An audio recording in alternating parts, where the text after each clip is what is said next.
The wagon wheels stopped turning, and 8-year-old Clara Mae Benton's world shattered in the dust of the Wyoming frontier. "Get out," her stepmother hissed, abandoning her on the merciless Oregon Trail. Alone, terrified, with nothing but a rag doll and fading hope, Clara faced certain death, until a mysterious horseman appeared on the ridge. This is the story of the orphan girl who lost everything and the broken rancher who saved her life. Stay until the end and comment your city so I can see how far this story has traveled. The late afternoon sun hung low over the Wyoming territory, casting long shadows across the endless prairie. The year was 1867, and the Oregon Trail stretched like a ribbon of broken dreams through the untamed West. Dust devils danced in the distance, and the wind carried the scent of sagebrush and desperation. Inside the cramped covered wagon, 8-year-old Clara Mae Benton pressed herself against the rough wooden side, trying to make herself invisible. Her small hands clutched a threadbare rag doll, the last thing her real mother had made before consumption took her 3 years ago. The doll's button eyes were loose, and its dress was nothing more than scraps, but Clara held it like it was made of gold. "Stop your sniveling back there," Martha Benton snapped from the driver's seat. The woman who had married Clara's father 2 years ago was all sharp angles and bitter words. Her face, weathered beyond her 30 years, twisted with perpetual displeasure. "You're lucky I didn't leave you back in Independence." Clara bit her lip hard enough to taste copper. She'd learned long ago that talking back only made things worse. Her father, Thomas Benton, had died of cholera 6 weeks into their journey west. One moment he was walking beside the wagon, talking about the green valleys of Oregon. The next, he was burning with fever, convulsing, gone. They'd buried him in a shallow grave marked with nothing but stones, just another casualty of the westward dream. After that, everything changed. "You're dead weight," Martha had told her the night after they buried Thomas. "Eating food that ain't yours, taking up space, your daddy's gone, and I got no use for his brat." The wagon train had left them behind 3 days ago. Martha had claimed Clara was too sick to travel, that they needed to rest. The wagon master, a grizzled man named Horace Turnbull, had looked at Clara with sympathy, but hadn't argued. One family falling behind was unfortunate, but not uncommon. The trail didn't wait for anyone. But Clara wasn't sick. Martha had simply decided she was done pretending to care. For 3 days they'd traveled alone, Martha driving the oxen with grim determination. Clara hadn't understood where they were going until this morning, when Martha turned the wagon south, away from the trail markers, toward nothing but wilderness. "Where are we going?" Clara had finally whispered. "You'll see soon enough." Now as the wagon jerked to a halt, Clara's heart hammered against her ribs like a trapped bird. Through the gap in the canvas, she could see they were in the middle of nowhere. No trees, no water, no shelter. Just endless brown grass and distant mountains that looked like jagged teeth against the sky. Martha climbed down from the driver's seat with heavy, purposeful movements. She was a big woman, made bigger by the layers of dust-caked skirts and the fury that seemed to radiate from her like heat. "Get out," Martha said, yanking back the canvas cover. Clara didn't move. Couldn't move. Fear had turned her legs to stone. "I said get out!" Martha's hand shot out, grabbing Clara's thin arm and hauling her toward the back of the wagon. Clara's bare feet scrambled for purchase on the rough boards. Her shoes had worn through weeks ago, and Martha had refused to spare money for new ones. Clara landed hard in the dirt, the impact knocking the air from her lungs. She clutched her doll to her chest, feeling the loose button eye press into her palm. Martha stood over her, backlit by the setting sun, looking like a vengeful angel from the hellfire sermons the circuit preacher used to give back in Missouri. "This is where you get off, girl." "What?" Clara's voice came out as barely a whisper. I don't understand." "Course you don't. You're stupid as your daddy was, God rest his worthless soul."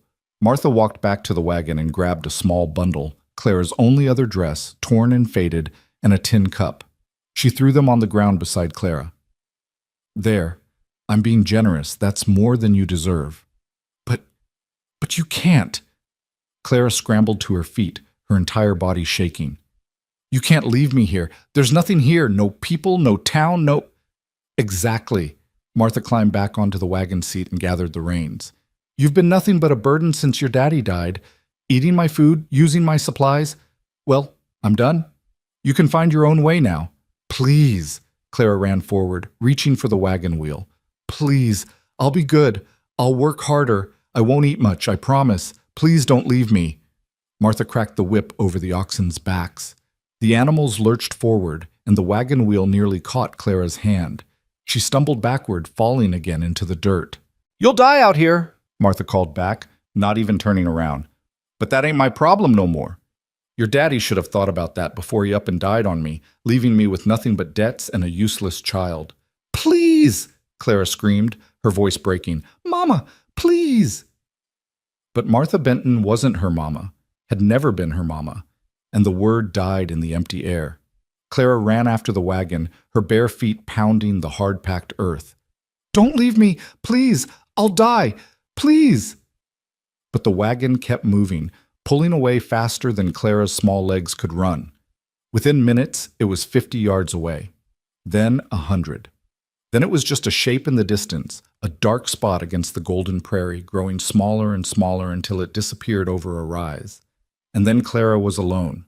Completely, utterly alone. She stood in the middle of the vast emptiness, her breath coming in ragged gasps. The wind picked up, pulling at her thin dress and tangling her dark hair. The sun was sinking lower now, maybe an hour from the horizon. When it set, the temperature would drop. She knew that much from the nights in the wagon. The days were hot, but the nights were cold enough to see your breath. Clara looked down at her doll, at those loose button eyes that seemed to stare back at her with the same helpless terror she felt. What do we do now? She whispered. The doll, of course, didn't answer. Clara's mind raced through possibilities, but there were none. She was 8 years old, alone on the frontier with no food, no water, no shelter, and no idea where she was. The wagon train was days ahead, and she didn't know how to track them. Even if she did, they'd never take her back without an adult to claim her. Tears streamed down her cheeks, cutting tracks through the dust on her face. Mama, she whispered, thinking of her real mother, the one with kind eyes and gentle hands, the one who used to sing her to sleep. Mama, I'm scared. But her mama was 3 years in the grave, buried beside a Missouri creek on land someone else owned now. Clara sank down in the dirt, wrapping her arms around her knees. The prairie stretched endlessly in every direction, indifferent to her existence. A hawk circled overhead, riding the thermals. In the distance, she thought she heard the yip of coyotes, though it might have been her imagination. She was going to die here. The thought came with strange clarity. She would die of thirst in a day or two, or freeze tonight, or the coyotes would come, or she'd start walking and collapse from exhaustion. Maybe someone would find her bones someday, but probably not. The prairie swallowed things. People disappeared out here all the time. I don't want to die, she whispered to the doll. I'm not ready to die. The sun inched lower. Shadows grew longer. Clara knew she should move, should try to find water or shelter, but where? In which direction? Everything looked the same. Endless grass, distant mountains, and sky. So much sky it made her dizzy. She forced herself to stand. Her legs wobbled beneath her. We have to try, she told the doll. Mama would want us to try. Clara started walking north, back the way the wagon had come, following the faint wheel ruts in the dirt. Maybe she could find the main trail. Maybe another wagon train would come through. Maybe someone kind would take her in. Maybe. It was the only word that kept her feet moving. She walked for what felt like hours, but was probably only 30 minutes. Her feet, already tough from weeks of going barefoot, still protested against the sharp stones and prickly vegetation. The bundle Martha had thrown held her other dress and the tin cup, and Clara tied it to her waist with a strip of fabric, but it banged against her leg with every step. The sun was touching the horizon now, painting the sky in shades of orange and purple and deep red. It was beautiful in a terrible way. Clara had never felt so small, so insignificant. She was a tiny speck in an enormous world that didn't care whether she lived or died. Her throat was parched. She'd had water that morning from Martha's canteen, but that felt like a lifetime ago. The tin cup mocked her with its emptiness. I need water, she whispered. Please, God, I need water. But there was no water.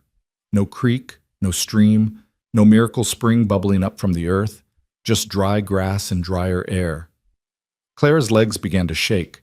She'd barely eaten in days. Martha had been forgetting to feed her more and more often. Weakness pulled at her, urging her to sit down, to rest, to give up. "No," she said aloud, her voice cracking. "No, I won't." But even as she said it, her foot caught on a rock and she fell forward, landing hard on her hands and knees. The impact sent a jolt of pain up her arms. The doll flew from her grasp, landing a few feet away in the dirt. Clara knelt there, breathing hard, staring at the doll. Part of her wanted to just stay there, to let the cold night come, to let it be over. She was so tired of being scared, of being alone, of being unwanted. Slowly she crawled forward and picked up the doll. One of the button eyes had finally come loose, hanging by a single thread. Clara carefully pulled it free and tucked it into the tiny pocket of her dress. "I'll fix you," she promised. When we get somewhere safe, I'll fix you." If they got somewhere safe. She stood again, swaying slightly. The world tilted and spun. She was so thirsty, so hungry, so alone. Clara took another step, then another.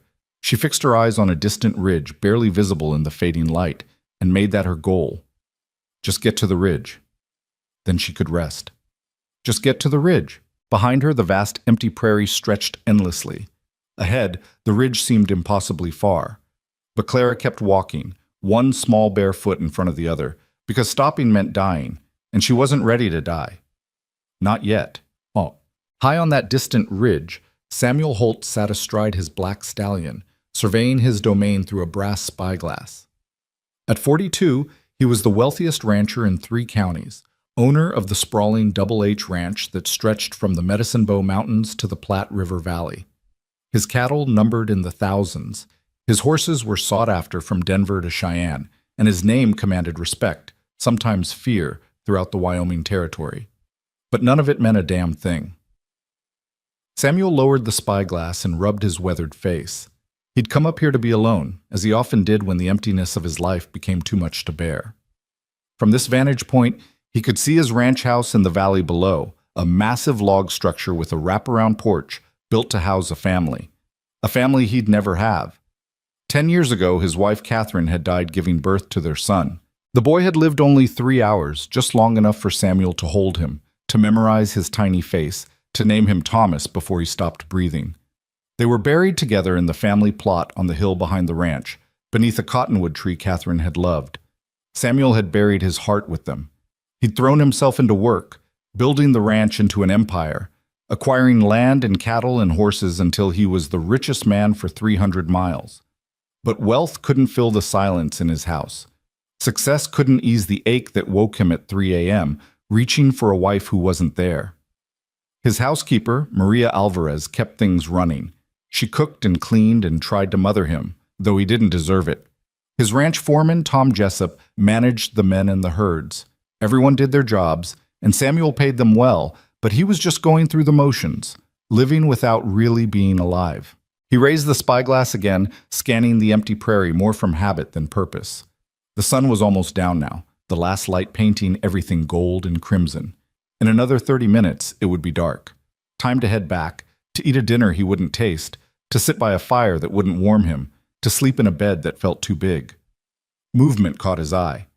Samuel adjusted the focus, training the spyglass on something small moving across the prairie. At first he thought it was an animal, maybe a young antelope or a coyote, but the movement was wrong, too deliberate. His breath caught. It was a child. A small figure in a light-colored dress stumbling across the open ground, heading roughly north. Even from this distance, Samuel could see how the child wavered, how each step seemed to take enormous effort. What in God's name? He scanned the surrounding area, looking for a wagon, for adults, for any explanation of why a child would be out here alone as darkness fell. There was nothing. No one. Just the small figure growing smaller as distance and failing light began to swallow it. Samuel's jaw tightened. He'd seen enough death on the frontier to know what happened to children left alone in the wilderness. He'd helped bury them. Kids who wandered off from wagon trains, who got separated from hunting parties, who simply stepped into the vast emptiness and were never seen again. For a moment he hesitated. It wasn't his problem. The child had parents somewhere, probably. Someone was responsible for this situation. Getting involved meant complications, questions, possibly legal entanglements. The smart thing would be to ride down to the territorial marshal's office in the morning, report what he'd seen, let the law handle it. The smart thing. But through the spyglass, he saw the child fall, saw the small body hit the ground and lie still for several seconds before slowly, painfully pushing back up. Saw the way the tiny figure clutched something, a doll maybe, to its chest before taking another stumbling step forward. Catherine's voice whispered in his memory, "The measure of a man isn't his wealth or his strength, Samuel. It's what he does when someone helpless needs him." Samuel lowered the spyglass and wheeled his horse around. "Let's go, Midnight," he murmured to the stallion. "We've got someone to find." The horse sensed his urgency and responded immediately, launching into a ground-eating gallop down the ridge. Samuel's mind raced as they descended. How long had the child been out here? Where had they come from? Why were they alone? The ridge was steep, forcing him to slow the horse on the treacherous descent. By the time he reached level ground, the light was fading fast, that brief twilight period before full darkness. Samuel oriented himself toward where he'd last seen the child and urged Midnight forward. "Call out!" he shouted into the growing darkness. "If anyone can hear me, call out!" Nothing but wind answered him. He rode in the direction he'd seen the child moving, standing in his stirrups to scan the ground. The prairie grass was knee-high in places, tall enough to hide a small body. If the child had collapsed again, he might ride right past without seeing them. "Hello?" he called again. "Anyone out here?" Then he saw it. A small bundle lying in the grass about 30 yards ahead. Samuel's heart sank. He'd seen too many bodies on the frontier, knew what death looked like. But as he approached, the bundle moved. The child was on hands and knees, crawling now, too weak to stand. Samuel dismounted quickly, ground-tying Midnight, and approached slowly so as not to frighten the small figure. "Easy now," he said softly. "I'm not going to hurt you." The child looked up, and Samuel felt something crack open in his chest. It was a girl maybe 8 or 9 years old, with dark tangled hair and huge eyes and a dirt-streaked face. She clutched a ragged doll to her chest and stared at him with a mixture of terror and desperate hope. "Please," she whispered, her voice cracked and dry. "Please don't hurt me." Samuel knelt down slowly, removing his hat. "I won't hurt you, child. I promise. My name's Samuel Holt. I have a ranch not far from here. Are you lost?" The girl's eyes filled with tears that spilled down her cheeks. "My stepmother, she left me. She said I was dead weight." White-hot fury blazed through Samuel's chest, but he kept his voice gentle. "She left you here? On purpose?" The girl nodded, clutching the doll tighter.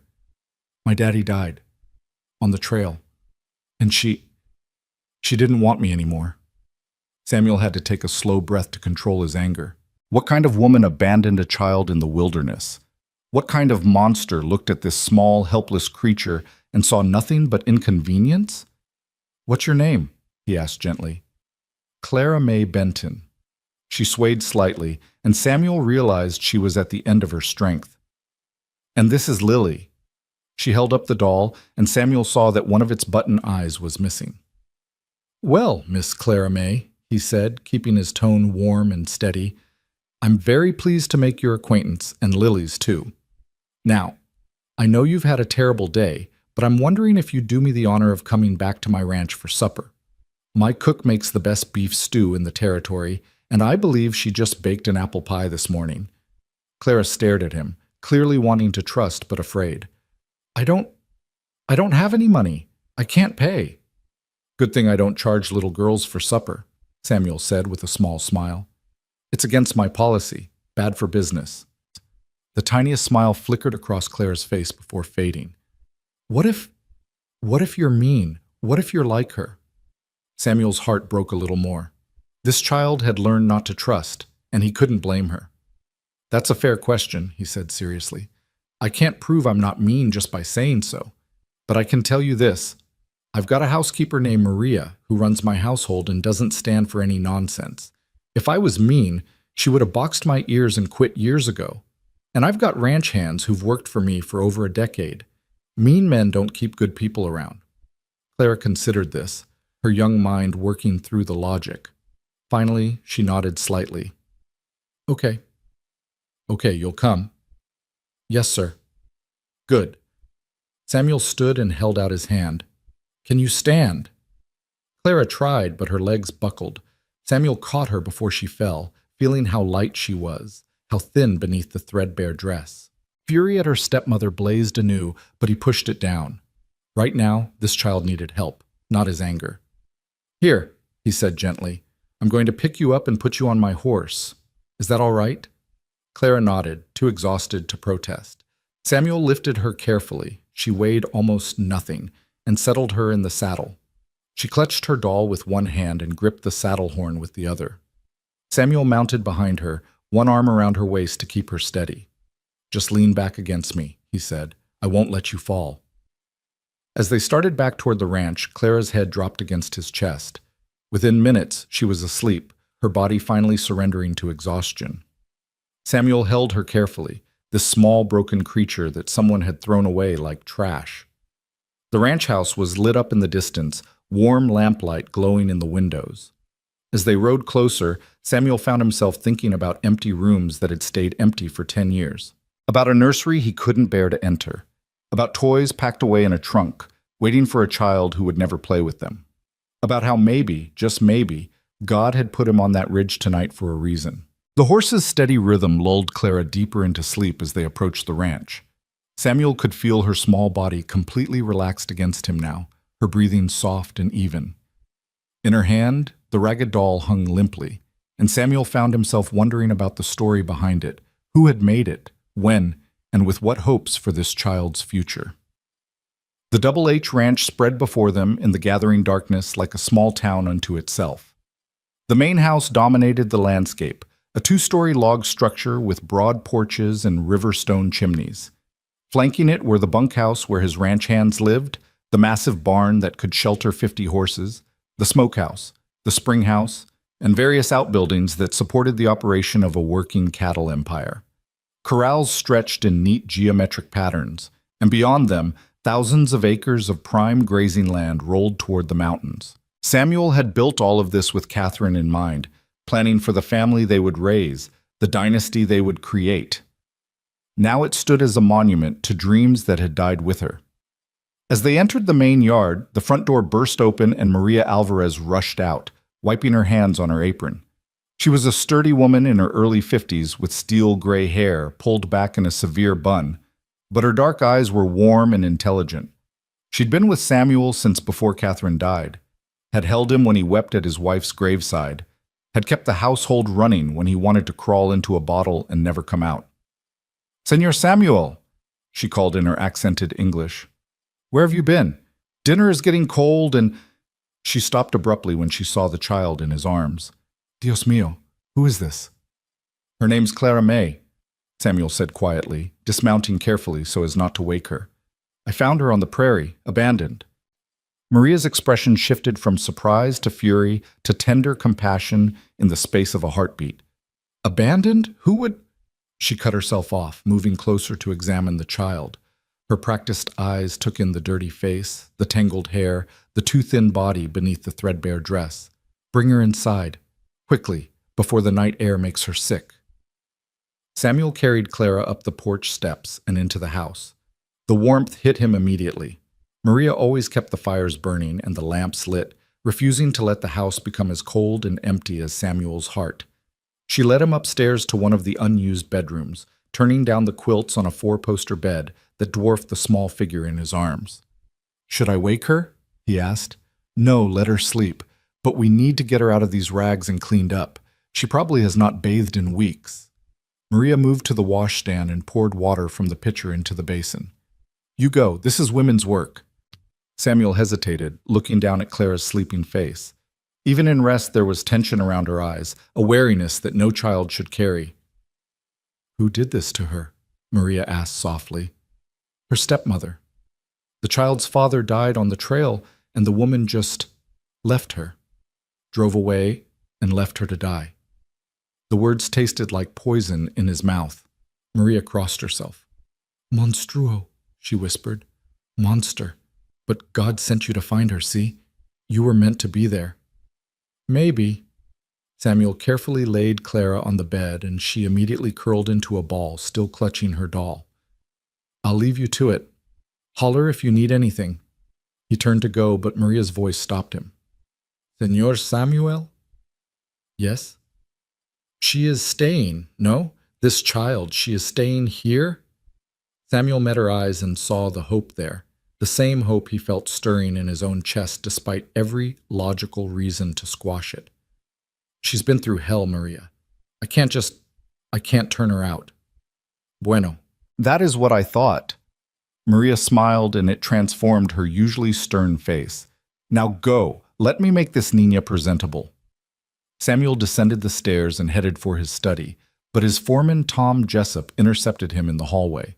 Tom was a weathered man of 50 with a salt and pepper beard and eyes that missed nothing. Boss, Maria said you brought a kid home. That true? Found her on the prairie, abandoned by her stepmother. Tom's jaw tightened. Christ, some people don't deserve to breathe the same air as decent folks. The girl all right? Exhausted, dehydrated, half-starved, but alive. Maria's seeing to her now. She got people? Anyone we need to contact?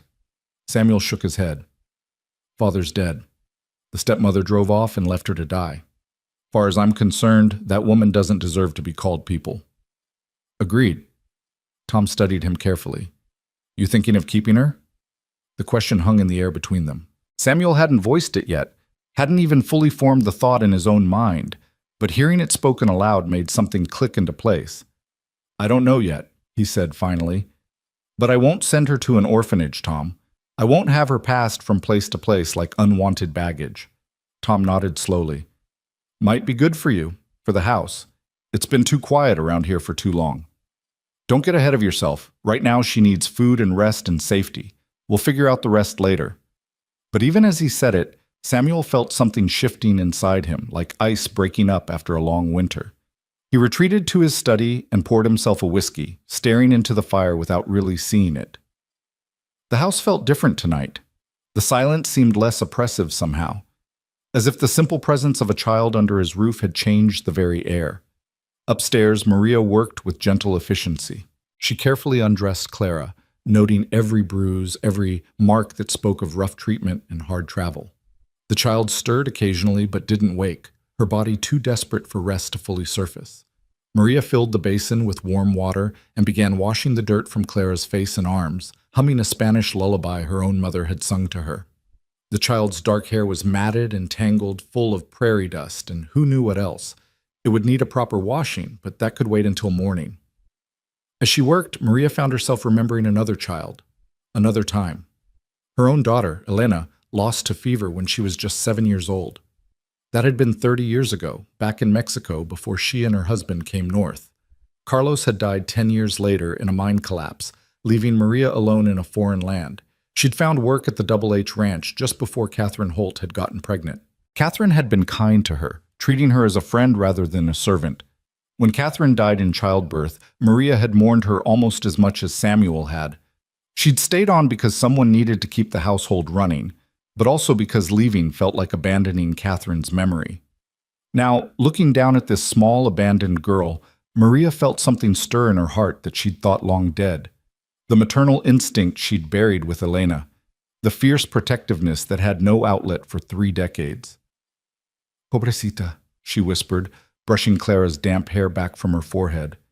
Poor little one, you have had such a hard road, but you are safe now. I promise you, you are safe. She dressed Clara in one of Samuel's old shirts. There were no children's clothes in the house. Hadn't been since Thomas was born and died in the same day. The shirt swallowed the child's small frame, but it was clean and soft.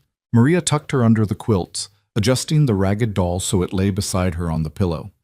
For a long moment, Maria simply stood there, watching Clara sleep. Then she made the sign of the cross and whispered a prayer of thanks that Samuel had been on that ridge tonight, that God had put him in the right place at the right time. Downstairs, she found Samuel still in his study, staring at nothing. She is clean and sleeping, Maria reported. Tomorrow I will wash her hair properly and see about getting her some decent clothes. Thank you, Maria. De nada. It is no trouble. She paused. Senor Samuel, what will you do with her? I don't know yet, but she's staying here for now, at least until we figure out what's best for her. Maria nodded, satisfied. I will make up the room properly tomorrow, and I will cook her favorites. Do you know what she likes? I don't know anything about her except her name and that she's been through hell. Then I will make many things, and we will discover what makes her smile. Maria moved to the door, then turned back. You did a good thing tonight, senor. A very good thing. After she left, Samuel sat alone with his whiskey and his thoughts. The house settled around him, creaking and sighing as houses do. Somewhere above, a child slept in a bed that had been empty for 10 years. And Samuel Holt, the wealthiest rancher in 3 counties, the man who had everything except what mattered most, allowed himself to feel something he hadn't felt in a decade. Hope. Morning came bright and clear, the sun spilling golden light across the Wyoming landscape. Samuel woke early as always, dressed, and headed downstairs to find Maria already in the kitchen, preparing what looked like enough food to feed the entire ranch crew. Is all that for Clara?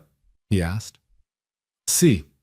I do not know what she will eat, so I make everything. Eggs, bacon, flapjacks, biscuits, gravy, fried potatoes. Maria gestured to the various pots and pans bubbling on the massive cast-iron stove. When she wakes, she will eat. If she can eat all that, I'll be impressed. She will not eat all of it, but she will eat something, and then we will know.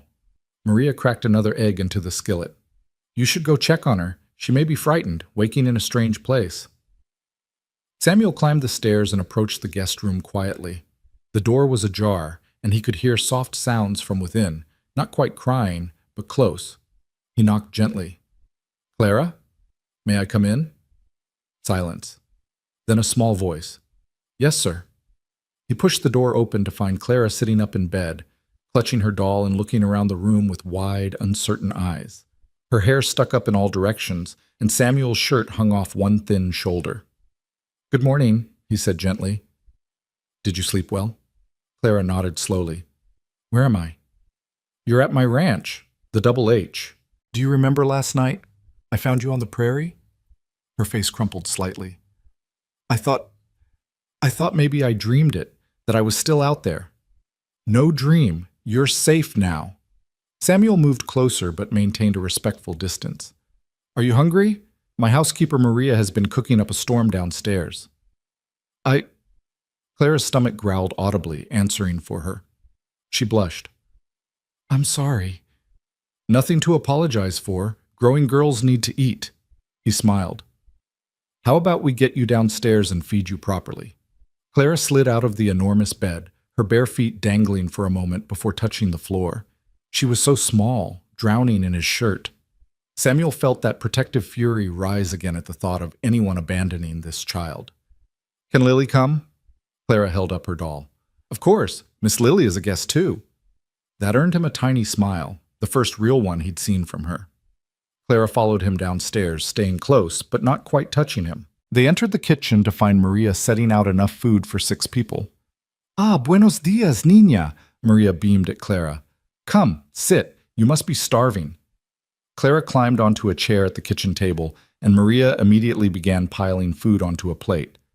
Clara stared at the mountain of eggs, bacon, and biscuits with something like disbelief. I can't eat all this, she whispered. Eat what you can, Samuel said, taking a seat across from her with his own more modest plate. The rest won't go to waste. Clara picked up a fork and took a tentative bite of eggs, then another.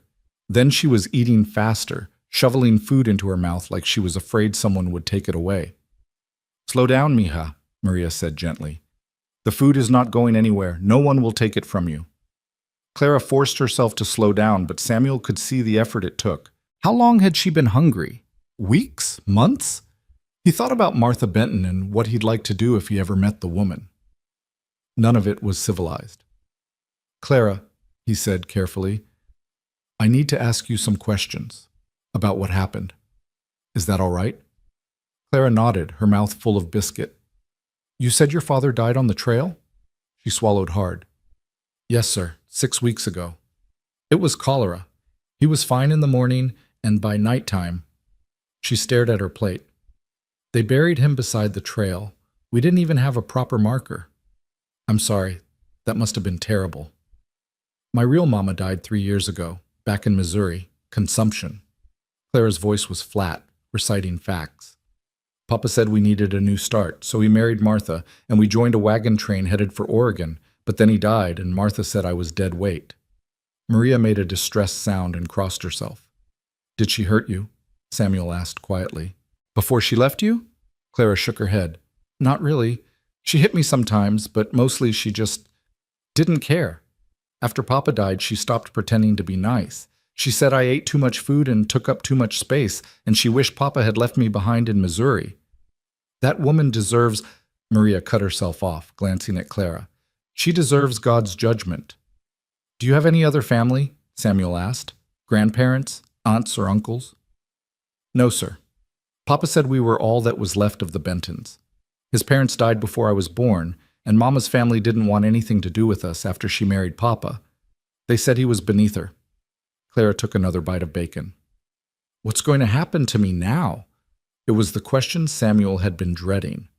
I don't know yet, but you're welcome to stay here while we figure it out. You're safe. You'll be fed and clothed and cared for. That's a promise. Clara studied him with those two old eyes. Why are you being nice to me? You don't even know me. Because it's the right thing to do. Because no child should be abandoned to die. Because— Samuel paused, searching for words. Because everyone deserves kindness, especially people who haven't received enough of it. Something flickered in Clara's expression, a cautious hope tempered by experience. She'd been disappointed before. She'd learned not to trust. Samuel could see it in every line of her small body, in the way she held herself ready to run at any moment. Finish your breakfast, he said gently. Then Maria will help you get properly cleaned up and find you some clothes that actually fit. After that, if you're feeling up to it, I thought maybe I could show you around the ranch. We have horses. Do you like horses? For the first time, Clara's face lit up. I've never been on a horse. Well, except last night on yours, but I was mostly asleep. Then we'll fix that today. Every person who lives at the Double H needs to know how to ride. He paused, realizing what he'd said. If you want to learn, that is. Yes, Clara said, then immediately looked embarrassed by her enthusiasm. I mean, yes, sir, I'd like that. Good. It's settled then. After breakfast, Maria whisked Clara away for a proper bath. Samuel could hear water being heated, doors opening and closing, Maria's voice offering soft encouragements. He retreated to his study to deal with ranch business, trying to focus on account books and shipping schedules, but his mind kept drifting upstairs. What was he doing? He'd brought a child into his home on impulse, made promises he wasn't sure he could keep. The sensible thing would be to contact the territorial authorities, let them place Clara in an orphanage, or find her a suitable family. He was a middle-aged bachelor rancher with no experience raising children. What did he know about little girls? But every time he thought about sending her away, he remembered how she'd looked on the prairie, small and alone and terrified. He remembered the feel of her slight weight in his arms, the way she'd clung to that ragged doll like it was all she had left in the world, which it probably was. A knock on the door interrupted his thoughts. Come in. Maria entered, her expression serious. Senor, I need to speak with you. About Clara.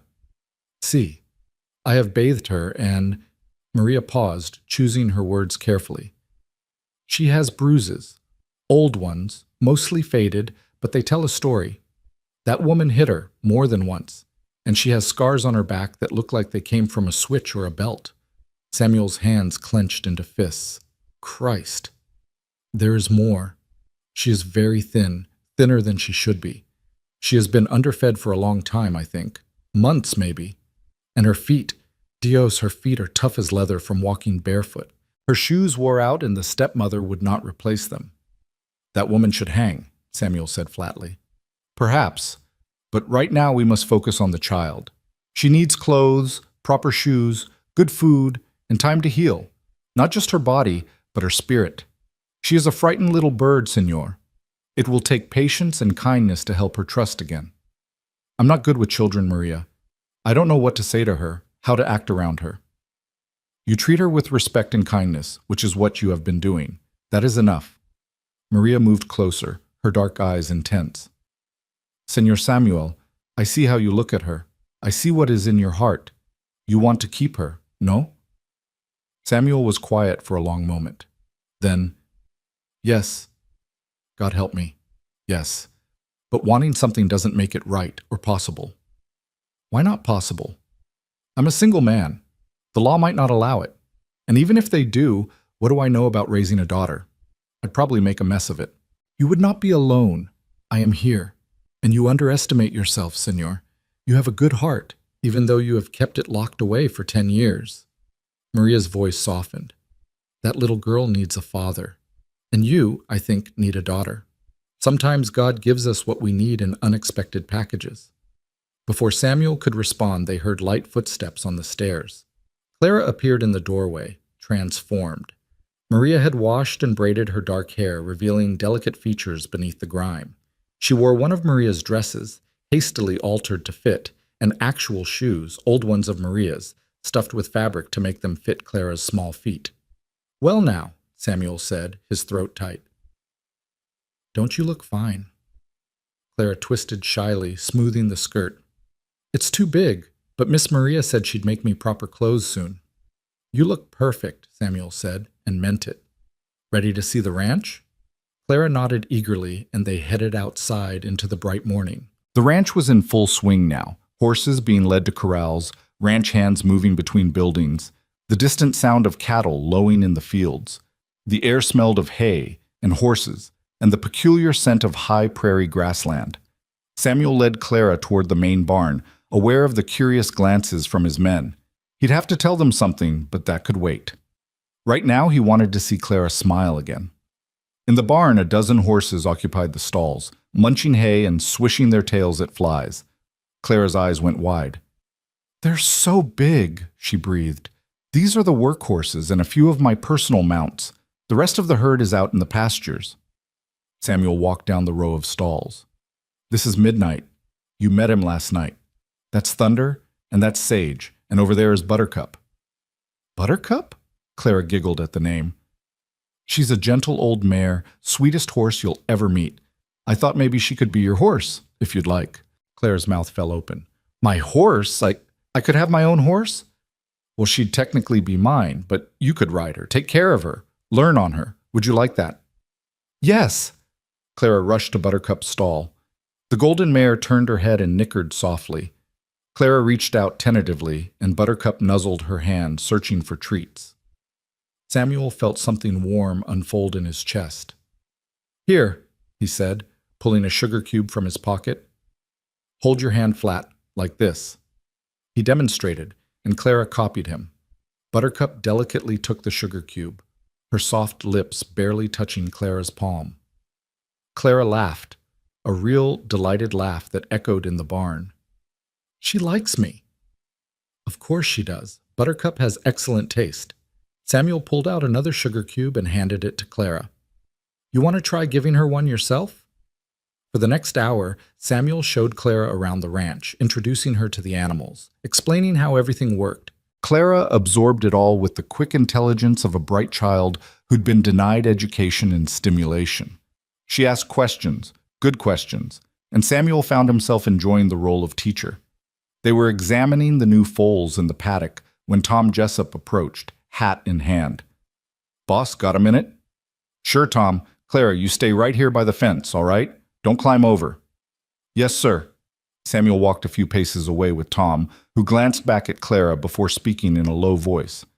Word's getting around among the men about the girl. They're curious. I imagine they are. You planning on keeping her? I don't know yet, but she's staying for now. Tom nodded slowly. The men won't have a problem with it. They're good boys, most of them. Just wanted you to know that folks will talk. Single man raising a young girl. Some people might not understand. Let them talk. I've never cared what people thought before, and I'm not about to start now. Fair enough. Oh, and Maria sent me to tell you lunch is ready. She says the little one needs to eat regularly if she's going to put meat on her bones. Samuel turned back to find Clara still at the fence, watching the foals play with such longing on her face that it hurt to see. Clara, time for lunch. Can I come back after, to see the horses? You can come back any time you want. You live here now. The words were out before Samuel fully thought them through, but once said, he didn't want to take them back. Clara's face transformed, hope and uncertainty warring in her expression. I do? Really? Really, for as long as you need, or want. Clara ran to him and before he could react, wrapped her thin arms around his waist. Thank you, she whispered. Thank you, thank you, thank you. Samuel stood frozen for a moment, then carefully, tentatively, placed his hands on her small shoulders. You're welcome, Clara May. They walked back to the house together, Clara chattering now about the horses and the foals, and did he think she could learn to ride soon? Maybe tomorrow? Samuel listened and answered, feeling the ice around his heart continuing to crack and thaw. Maria had lunch waiting, thick sandwiches and fresh lemonade. Clara ate with better manners this time, no longer afraid the food would vanish. Afterward, Maria announced she had sewing to do, and would Clara like to help? I don't know how to sew very good, Clara admitted. Then I will teach you. Every young lady should know how to sew. Maria led her toward the sitting room, leaving Samuel alone with his thoughts, once again. He walked through the house, seeing it with new eyes. The empty rooms that had haunted him now seemed full of possibility. The silence that had oppressed him felt different, with Clara's voice occasionally drifting from the sitting room, asking questions about stitches and seams. That evening, after another enormous dinner that Clara only partially conquered, Samuel suggested she might like to see the library. The room had been Catherine's favorite, filled floor to ceiling with books she'd collected from Denver and even as far as San Francisco. Clara's eyes went wide. I've never seen so many books. Can you read? Yes, sir. Mama taught me before she died, but I haven't had any books since then. Martha said they were a waste of space. Samuel felt that now familiar fury at the woman's name. Well, you have all the books you could want now. Take your time. Look around. If you find one you'd like, you can take it to your room. Clara moved reverently among the shelves, trailing her fingers over the spines. She pulled out a volume of fairy tales and hugged it to her chest. Can I really keep this? In my room? It's yours. All of these are yours to read whenever you want. That night, after Maria had tucked Clara into bed, Samuel stood in the doorway of her room, watching her sleep. She looked peaceful now, her face relaxed in sleep, one hand resting on her doll, the book of fairy tales on the bedside table. You are thinking very hard, Señor, Maria said softly, appearing beside him. I'm thinking I have no idea what I'm doing. None of us do. But you are doing it anyway, and that is what matters. Maria touched his arm. She is already different than she was this morning, already less frightened. You give her something she has not had in a long time. What's that? Safety, kindness, a home, Maria smiled. Do not overthink this, Señor Samuel. Your heart knows what to do. Let it lead. As Samuel lay in his own bed later that night, he thought about the day, about Clara's laughter in the barn and her wonder in the library and the way she'd hugged him. He thought about empty rooms that might not have to stay empty anymore, about a future that might include more than just work and whiskey and waiting to die. For the first time in 10 years, Samuel Holt allowed himself to imagine something beyond survival. He allowed himself to hope that maybe, just maybe, God had given him a second chance at the family he'd lost. And he fell asleep with a prayer on his lips, that he would be worthy of the trust he saw in Clara's eyes, that he could protect her and help her heal, that he could be the father she deserved. In the next room, Clara slept deeply, dreaming of horses and books and a big house full of warmth. And for the first time since her real mother died, she felt safe. The days that followed settled into a rhythm that surprised Samuel with its naturalness. Each morning, Clara would wake to sunlight streaming through her window and the smell of Maria's cooking wafting up from the kitchen. She'd dress in the simple clothes Maria had quickly sewn for her, 3 dresses now, all properly fitted, and undergarments that actually belonged to a child instead of being makeshift alterations. Her feet had real shoes, sturdy leather boots that Maria had ordered from the general store in town. By the end of the first week, Clara had gained back some of the weight she'd lost, her cheeks filling out and color returning to her skin. The dark circles under her eyes faded. The constant wariness in her posture began to ease, though it never quite disappeared. Samuel understood that. Trust, once broken, took time to rebuild. Maria had taken to the role of teacher with enthusiasm. In the mornings, before the heat of the day set in, she'd sit with Clara at the kitchen table and work on reading, writing, and arithmetic. Clara soaked up the lessons like desert sand absorbing rain, hungry for knowledge after years of neglect. "She is very bright," Maria told Samuel one evening after Clara had gone to bed. "Very bright indeed. With proper schooling, she could go far." "There's a school teacher in town," Samuel mused, "Mrs. Henderson, though I hear she's getting on in years and thinking of retiring. Perhaps when Clara is ready. For now, she needs time to simply be a child, to play and laugh and not be afraid." Samuel had taken it upon himself to teach Clara about ranch life. Every afternoon, they'd walk the property together, Samuel explaining the workings of the operation while Clara asked endless questions. How did you know when a cow was sick? Why did the horses need their hooves trimmed? What did the different brands mean? How far did the ranch extend? Her questions delighted him, reminding him of his own childhood wonder at the world. He found himself explaining things he'd taken for granted for decades, seeing them fresh through her eyes. The highlight of Clara's day was always the time spent with Buttercup. True to his word, Samuel had made the gentle mare Clara's special charge. Under his careful supervision, Clara learned to brush and groom the horse, to clean her hooves, to measure out feed. Buttercup responded to the attention with patient affection, standing still while Clara worked and nickering softly when she approached. "When can I ride her?" Clara asked for the 10th time, running her brush down Buttercup's golden flank. "Soon," Samuel promised. "First you need to be comfortable around her. Horses can sense fear and they respond to confidence. You're building that now, learning her moods, understanding how she communicates." "She talks to me," Clara said seriously. "Not with words, but I know what she means. Like when she swishes her tail fast, she's annoyed by flies. And when she stamps her foot, she's impatient. And when she does that soft nicker thing, she's happy to see me." "Exactly right. You're a natural." The praise made Clara beam. Samuel had noticed how she responded to encouragement, how starved she'd been for kind words. It made him wonder what her life had been like with Martha Benton, and the wondering always led to anger he had to tamp down.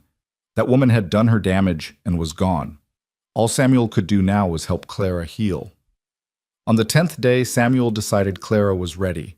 He led Buttercup to the round pen, saddled her carefully while Clara watched every move, explaining each piece of tack and its purpose. "Now," he said, "first time up, I'm going to lead her while you ride. Just to get you used to the feeling, all right?" Clara nodded eagerly, practically vibrating with excitement. Samuel lifted her up into the saddle. She was so light still despite Maria's best efforts, and adjusted the stirrups as short as they'd go. Even then, Clara's feet barely reached them. "Hold the reins like this," he demonstrated. "Not too tight, just enough to keep contact with her mouth. She's trained to neck rein, which means you lay the rein against her neck to turn her, but for now, just focus on sitting tall and keeping your balance." Samuel clicked his tongue and led Buttercup forward at a slow walk.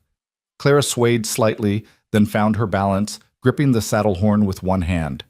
"I'm riding," she called out, her voice full of wonder. "Mr. Samuel, I'm really riding." "That you are, Miss Clara, that you are."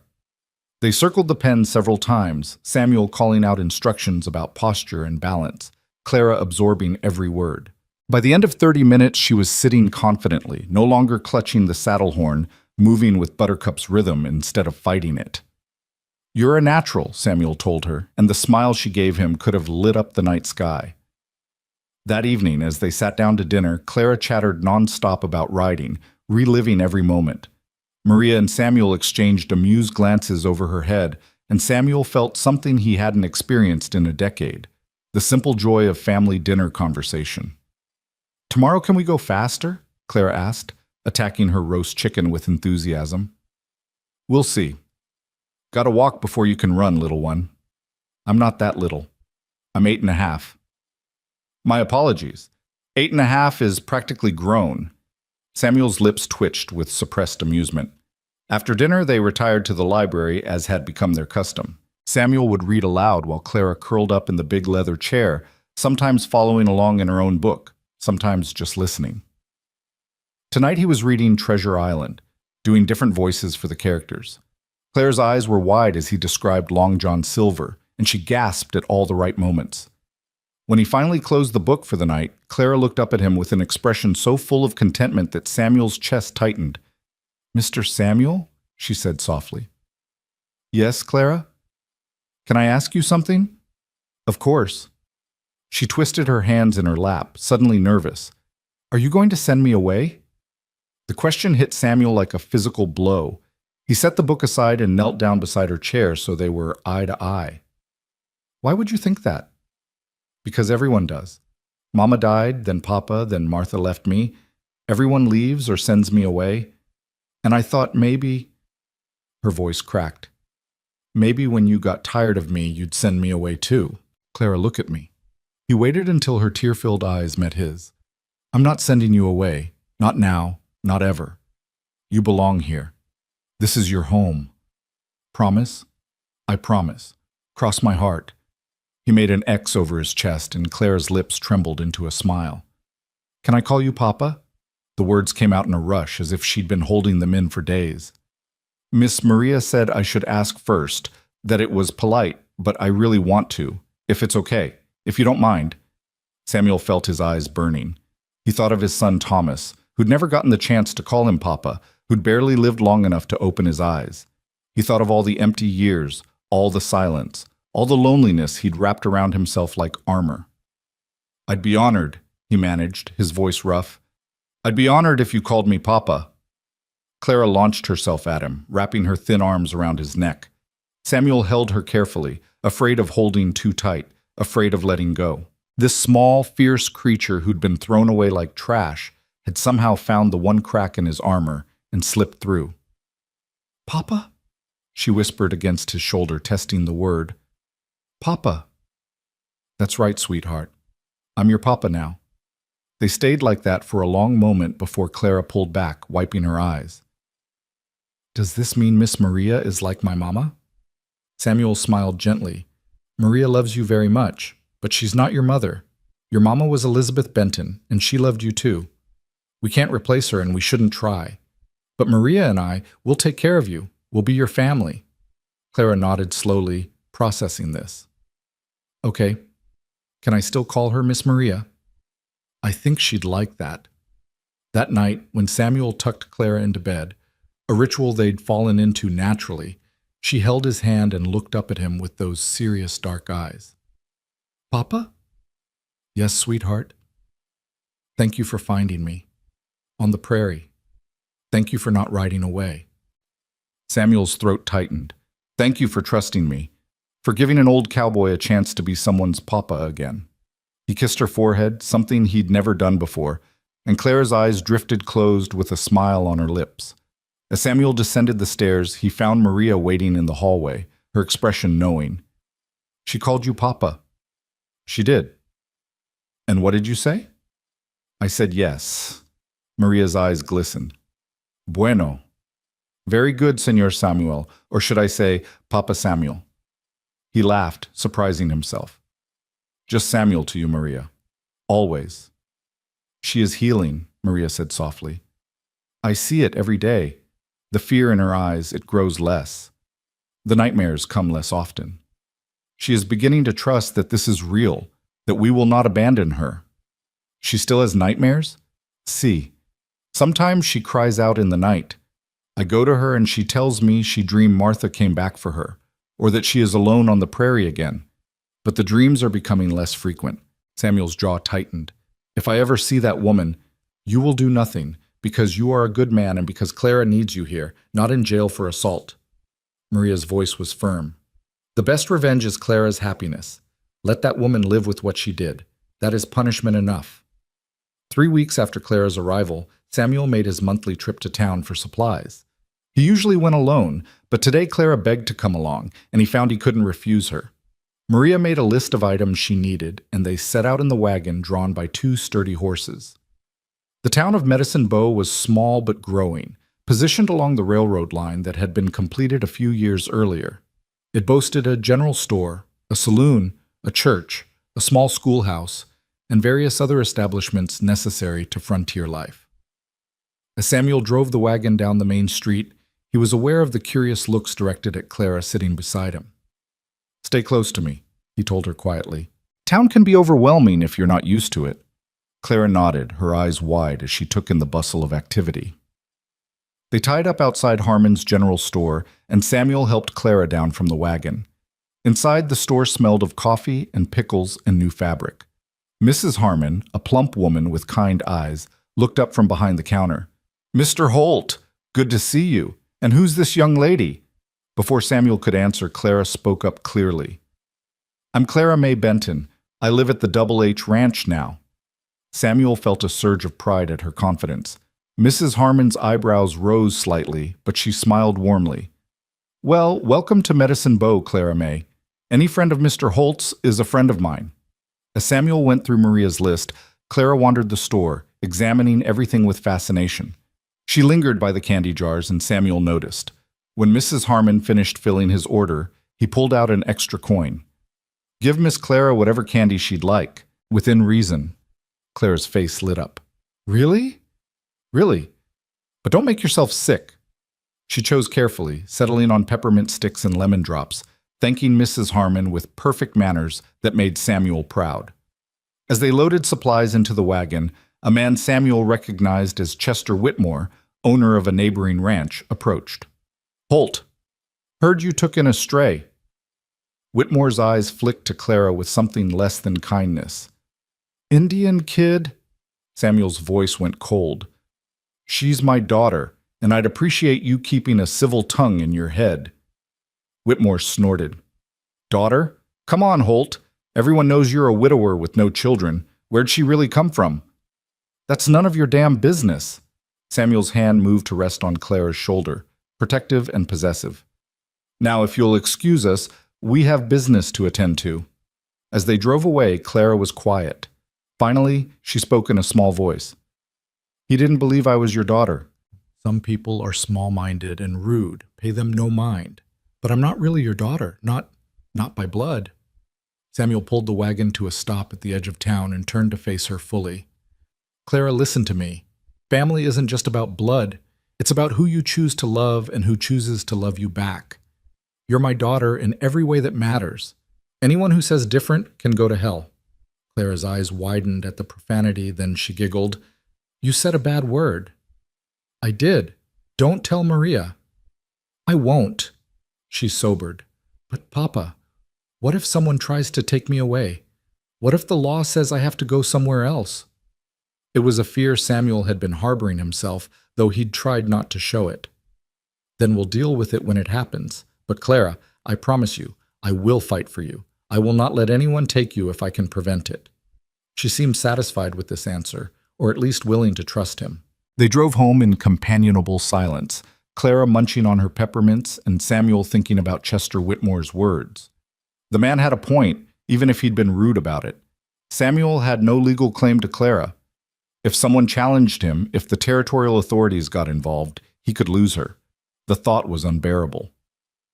That evening, after Clara had gone to bed, Samuel sat in his study with a whiskey in his thoughts. Maria found him there, brooding. "What troubles you, senor?" "Whitmore made some comments today, about Clara, about my right to keep her." Maria settled into the chair opposite him. "And what did you tell him?" "To mind his own business. But Maria, he's right. I have no legal claim to her. If Martha Benton came back, or if the Children's Aid Society got involved, they could take her away. Then we must make sure you have a legal claim." "How? I'm a single man. The courts prefer to place children with married couples, families. Even if I petitioned to adopt her, they might refuse." Maria was quiet for a long moment. Then she said carefully, "Then perhaps you should not be a single man." Samuel looked at her sharply. "What are you suggesting?" "I am suggesting that you consider marriage. Not for love necessarily, but for Clara's sake. A marriage of convenience to give you the legal standing to keep her safe." "That's—" Samuel trailed off, unsure how to finish. "Dishonest? Pragmatic? Desperate? Who would agree to such an arrangement?" Maria met his eyes steadily. "I would." The words hung in the air between them. Samuel stared at her, his mind racing. Maria Alvarez had been his housekeeper for over a decade, had seen him through his darkest days, had helped him survive Catherine's death. She was competent, kind, and devoted to Clara already. "You'd marry me?" For Clara. For Clara, yes, but also for other reasons. Maria's voice was calm, measured. I am not a young woman anymore, Senor Samuel. I have no family, no prospects, no security beyond my position here, and I have grown to care for you both very deeply. This house, it feels like home now. Clara feels like the daughter I lost. If marrying you would protect her, would give her the family she deserves, then yes, I would do it. Maria, I can't ask you to. You are not asking. I am offering. She leaned forward, her expression earnest. I know you do not love me. Not the way you loved Catherine. I am not asking for that. I am offering a partnership, a practical arrangement that benefits us all. You get the legal standing to protect Clara. Clara gets a complete family, and I get.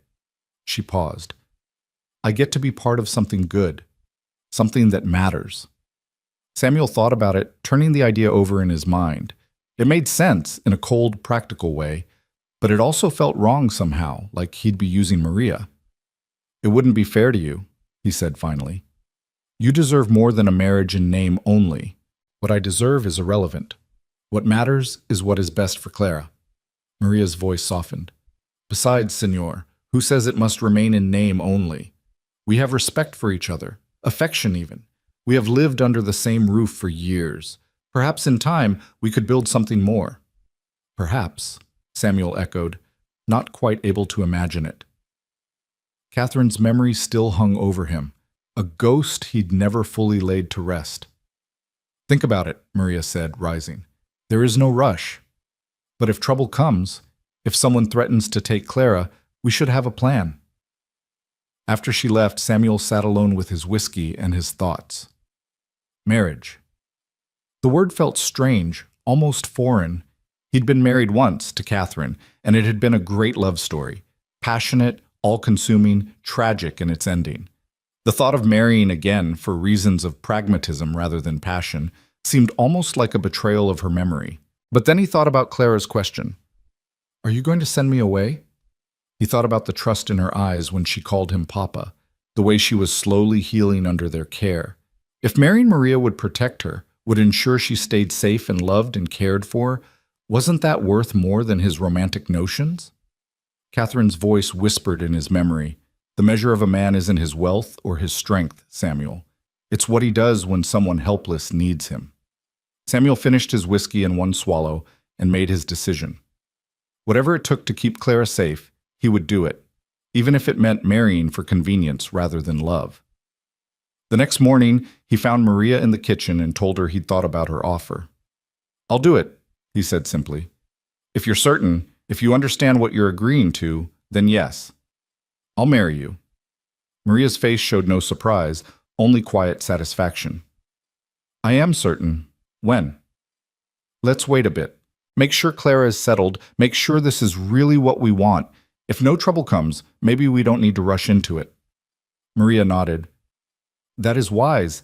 But Senor Samuel, start thinking of me as Maria, not Miss Maria. If we are to be married, we should at least use first names, no? Samuel couldn't help but smile. All right, Maria it is. The weeks continued to pass, each one bringing small changes and new routines. Clara's riding improved rapidly, and soon she was trotting Buttercup around the corral without help. Samuel had one of his ranch hands build her a small mounting block so she could saddle Buttercup herself, and the pride on her face the first time she did it independently made his heart swell.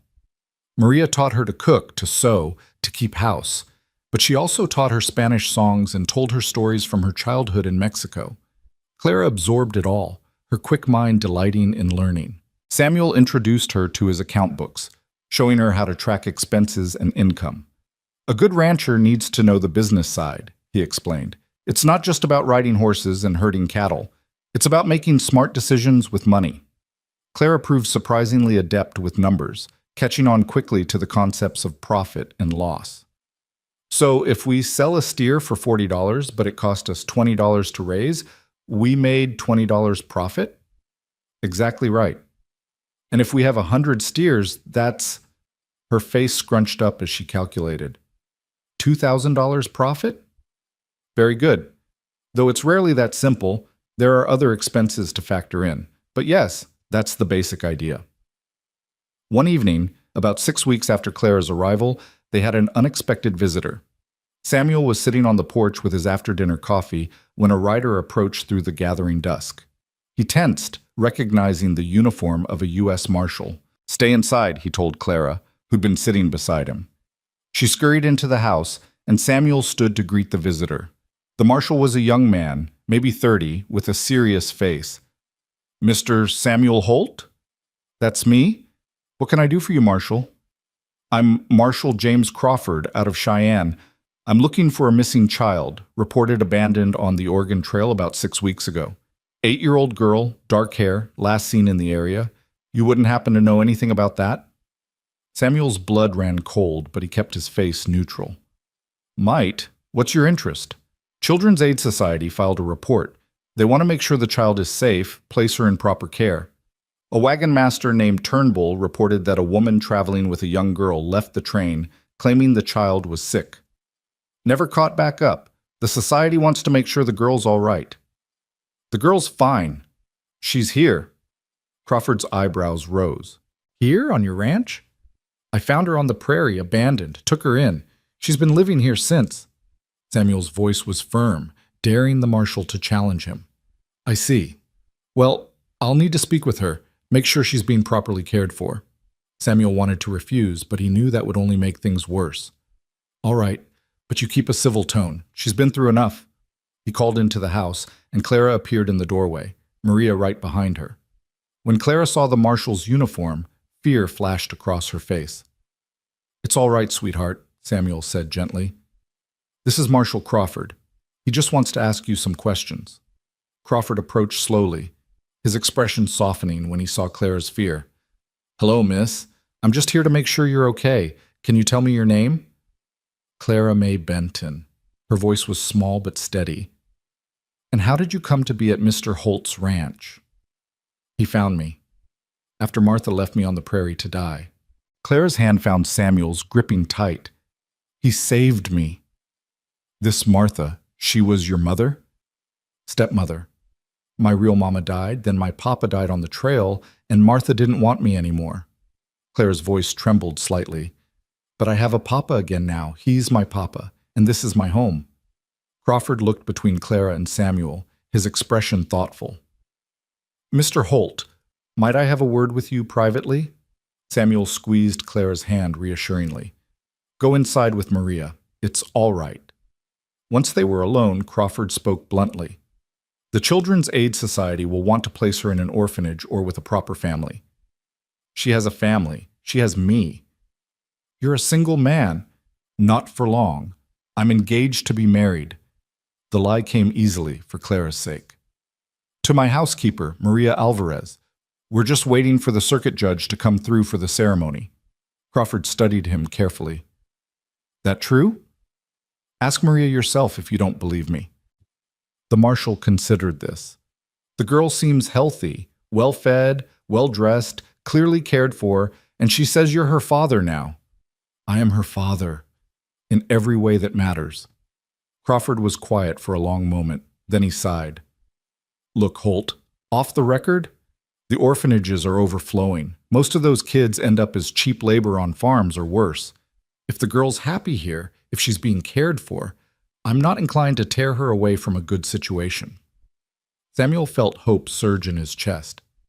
"So you'll leave her with me?"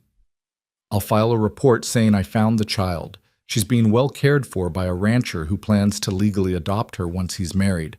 That should satisfy the society. But Holt, you better actually marry that woman, because if they send someone else to check and you lied to me, I'll come back and haul your ass to jail for lying to a federal marshal." "I'll marry her. You have my word." Crawford nodded and mounted his horse. "Take care of that little girl. She's lucky she found you." As the marshal rode away, Samuel stood on the porch, his heart pounding. He'd just made a promise to a federal officer. There was no backing out now. Maria appeared in the doorway.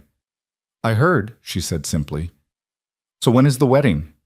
Samuel looked at her, this woman who'd stood by him through everything, who'd offered herself as a solution to keep Clara safe.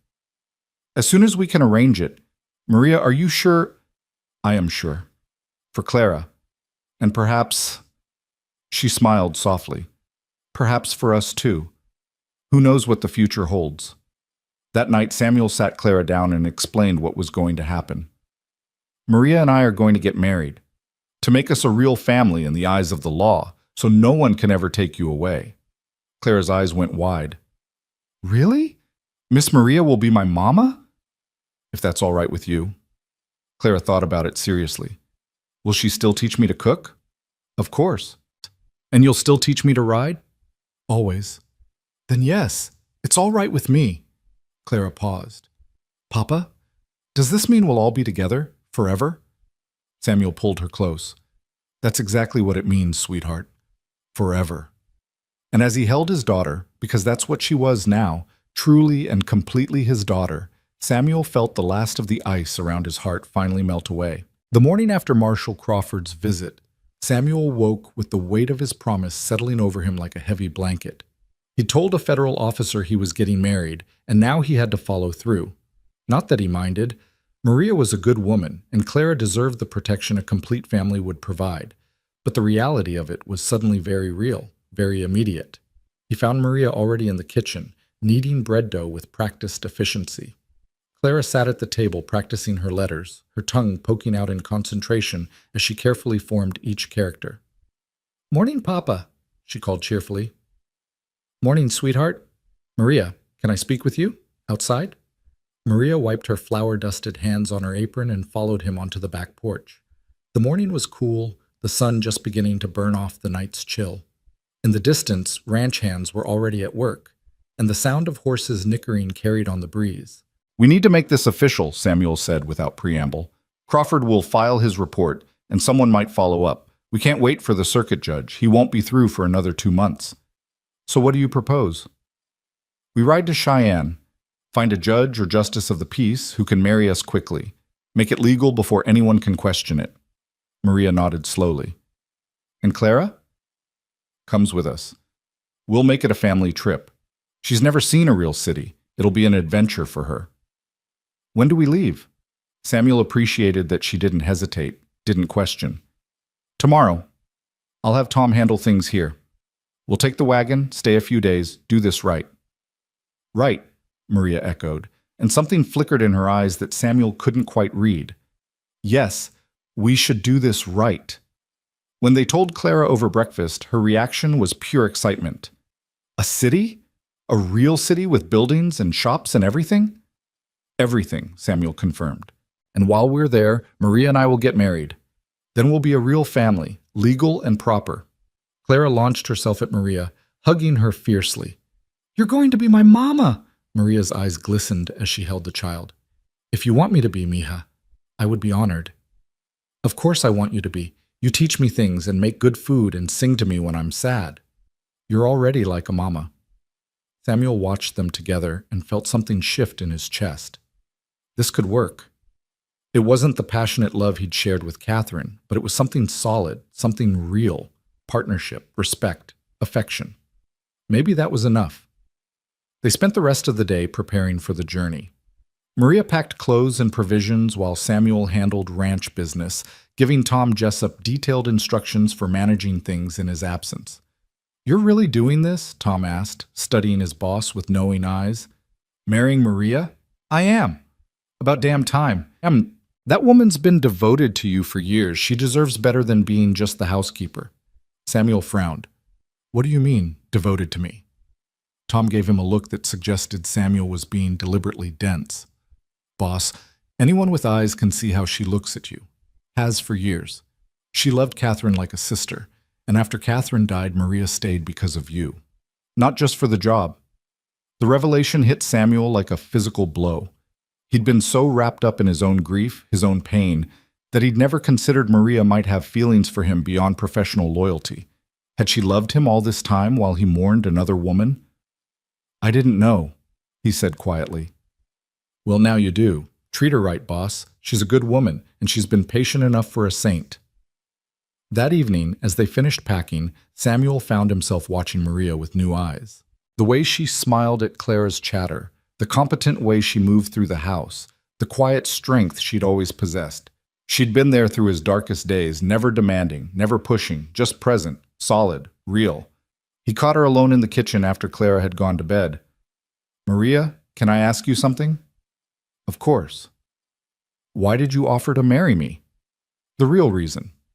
Maria's hands stilled on the dish she was washing. For a long moment, she didn't speak. Then she said quietly, "Because I love her. Clara. She has filled a hole in my heart I did not know was still bleeding. And because—" She turned to face him, her dark eyes steady. "Because I have cared for you for a very long time, Samuel Holt. Not as an employer, as a man.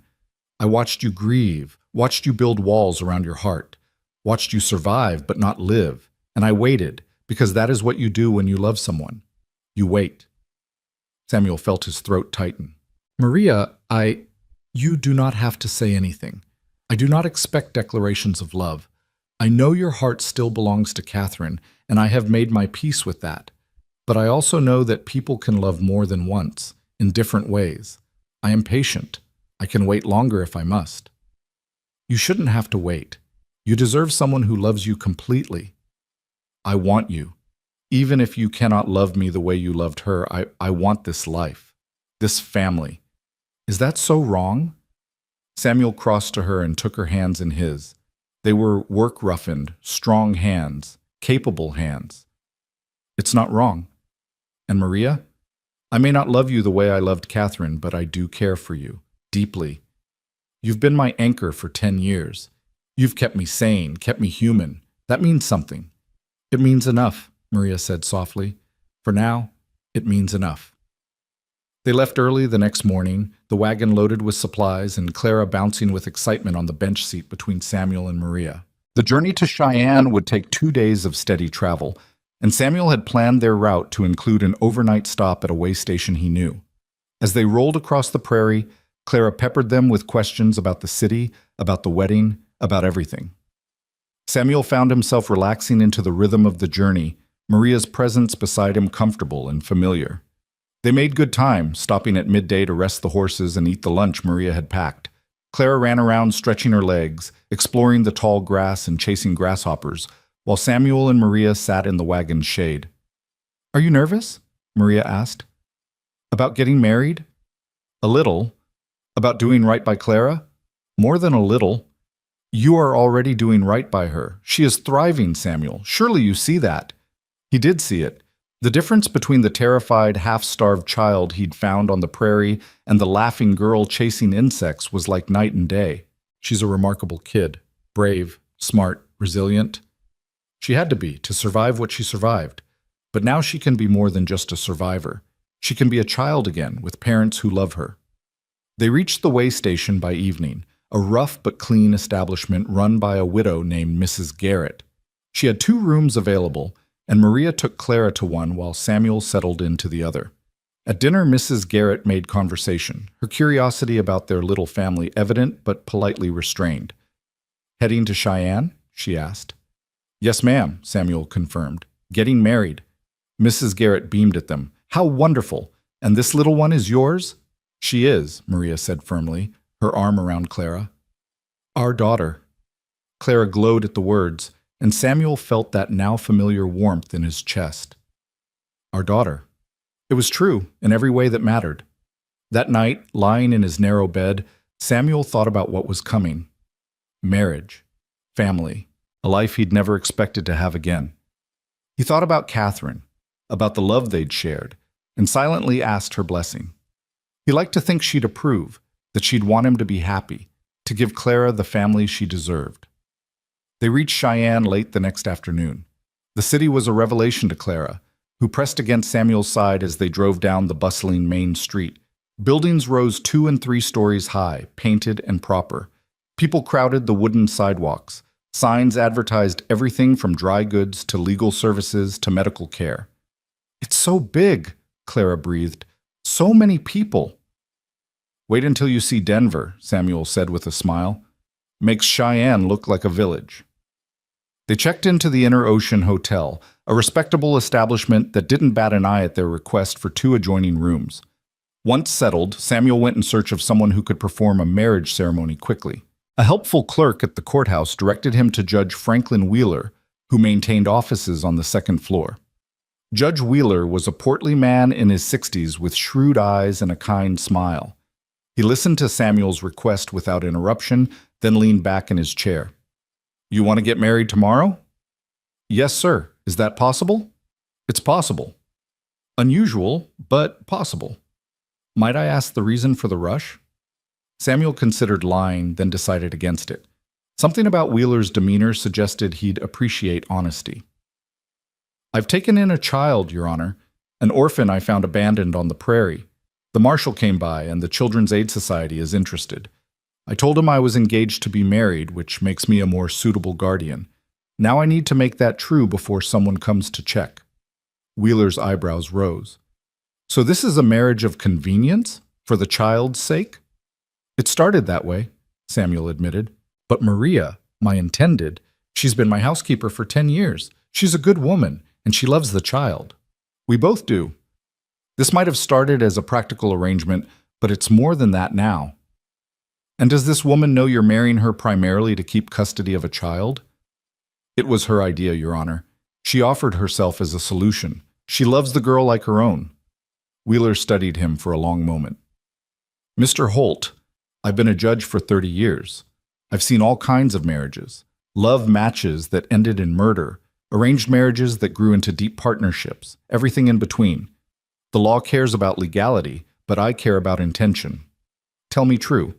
Will you be a good husband to this woman? Will you honor and respect her? I will. Will you provide for the child, keep her safe, give her a good home? With my life. Wheeler nodded slowly. Then I'll marry you tomorrow afternoon, 2 o'clock, here in my chambers. Bring your lady and the child. And Mr. Holt, try to build something real with this woman. Life's too short for half measures. Samuel returned to the hotel feeling lighter than he had in days.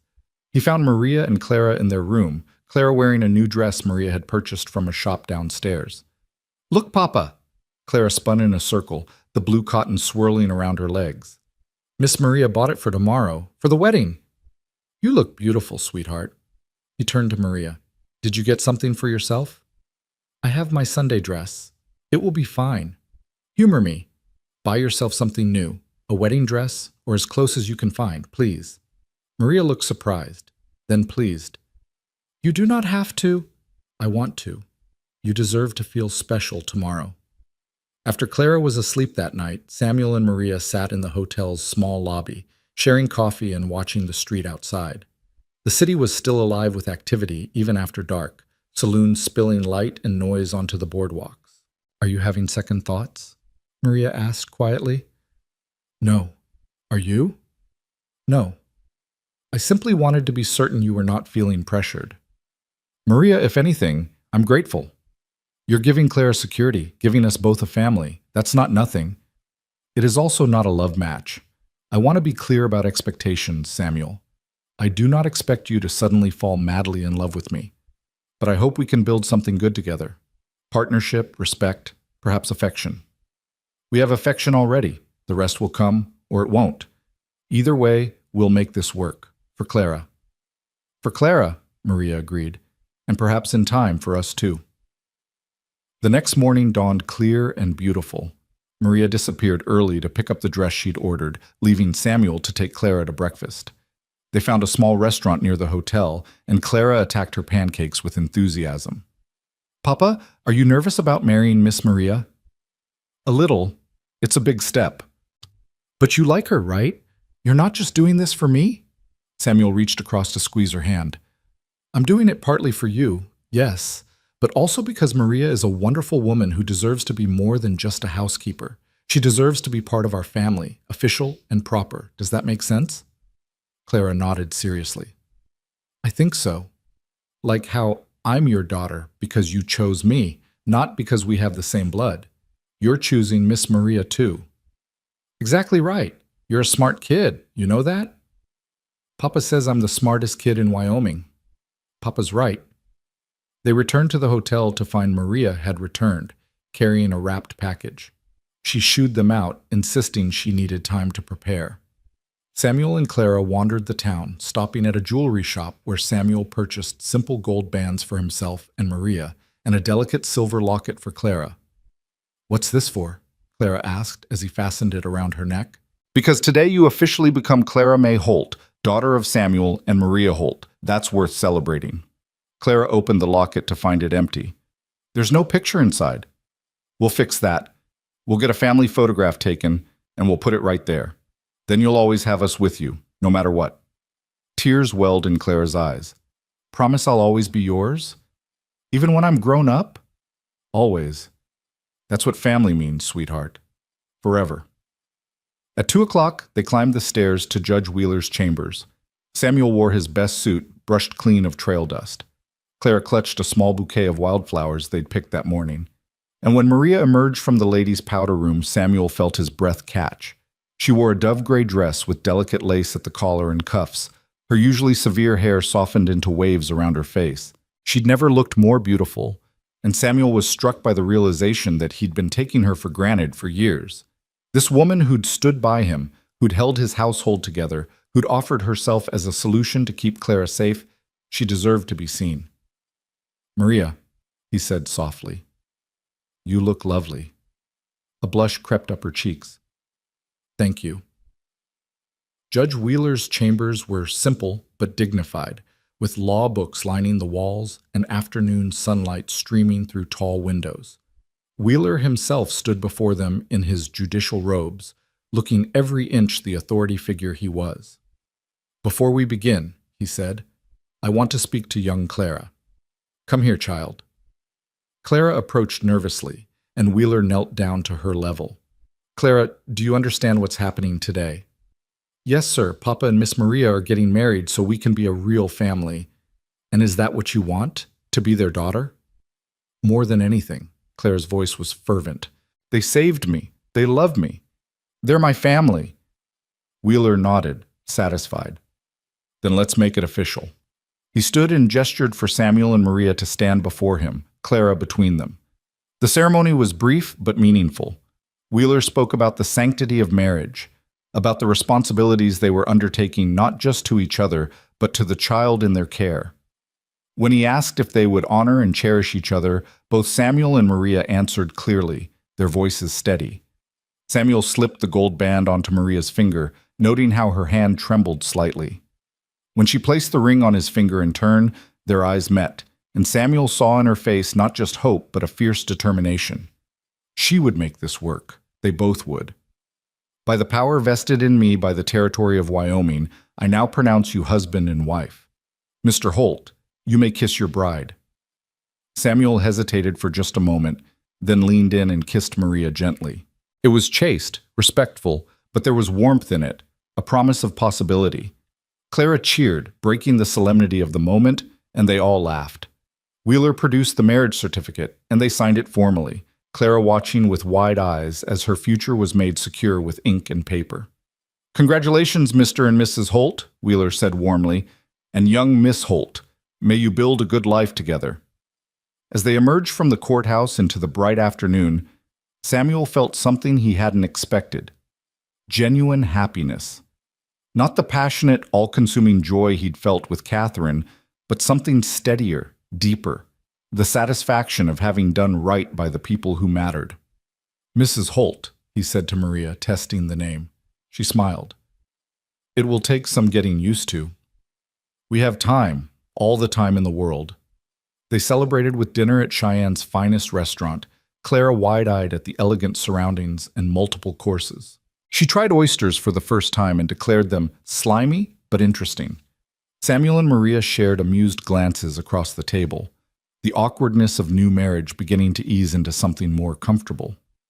That night, back at the hotel, there was a moment of awkwardness as they stood in the hallway between their adjoining rooms. They were married now, legally and officially. The expectations had changed. "I'll take the other room," Samuel said quietly, not wanting to presume. "Unless, perhaps we take things slowly," Maria said, her cheeks flushed. "We have Clara to think about, and we are both tired from the journey and the emotions of the day.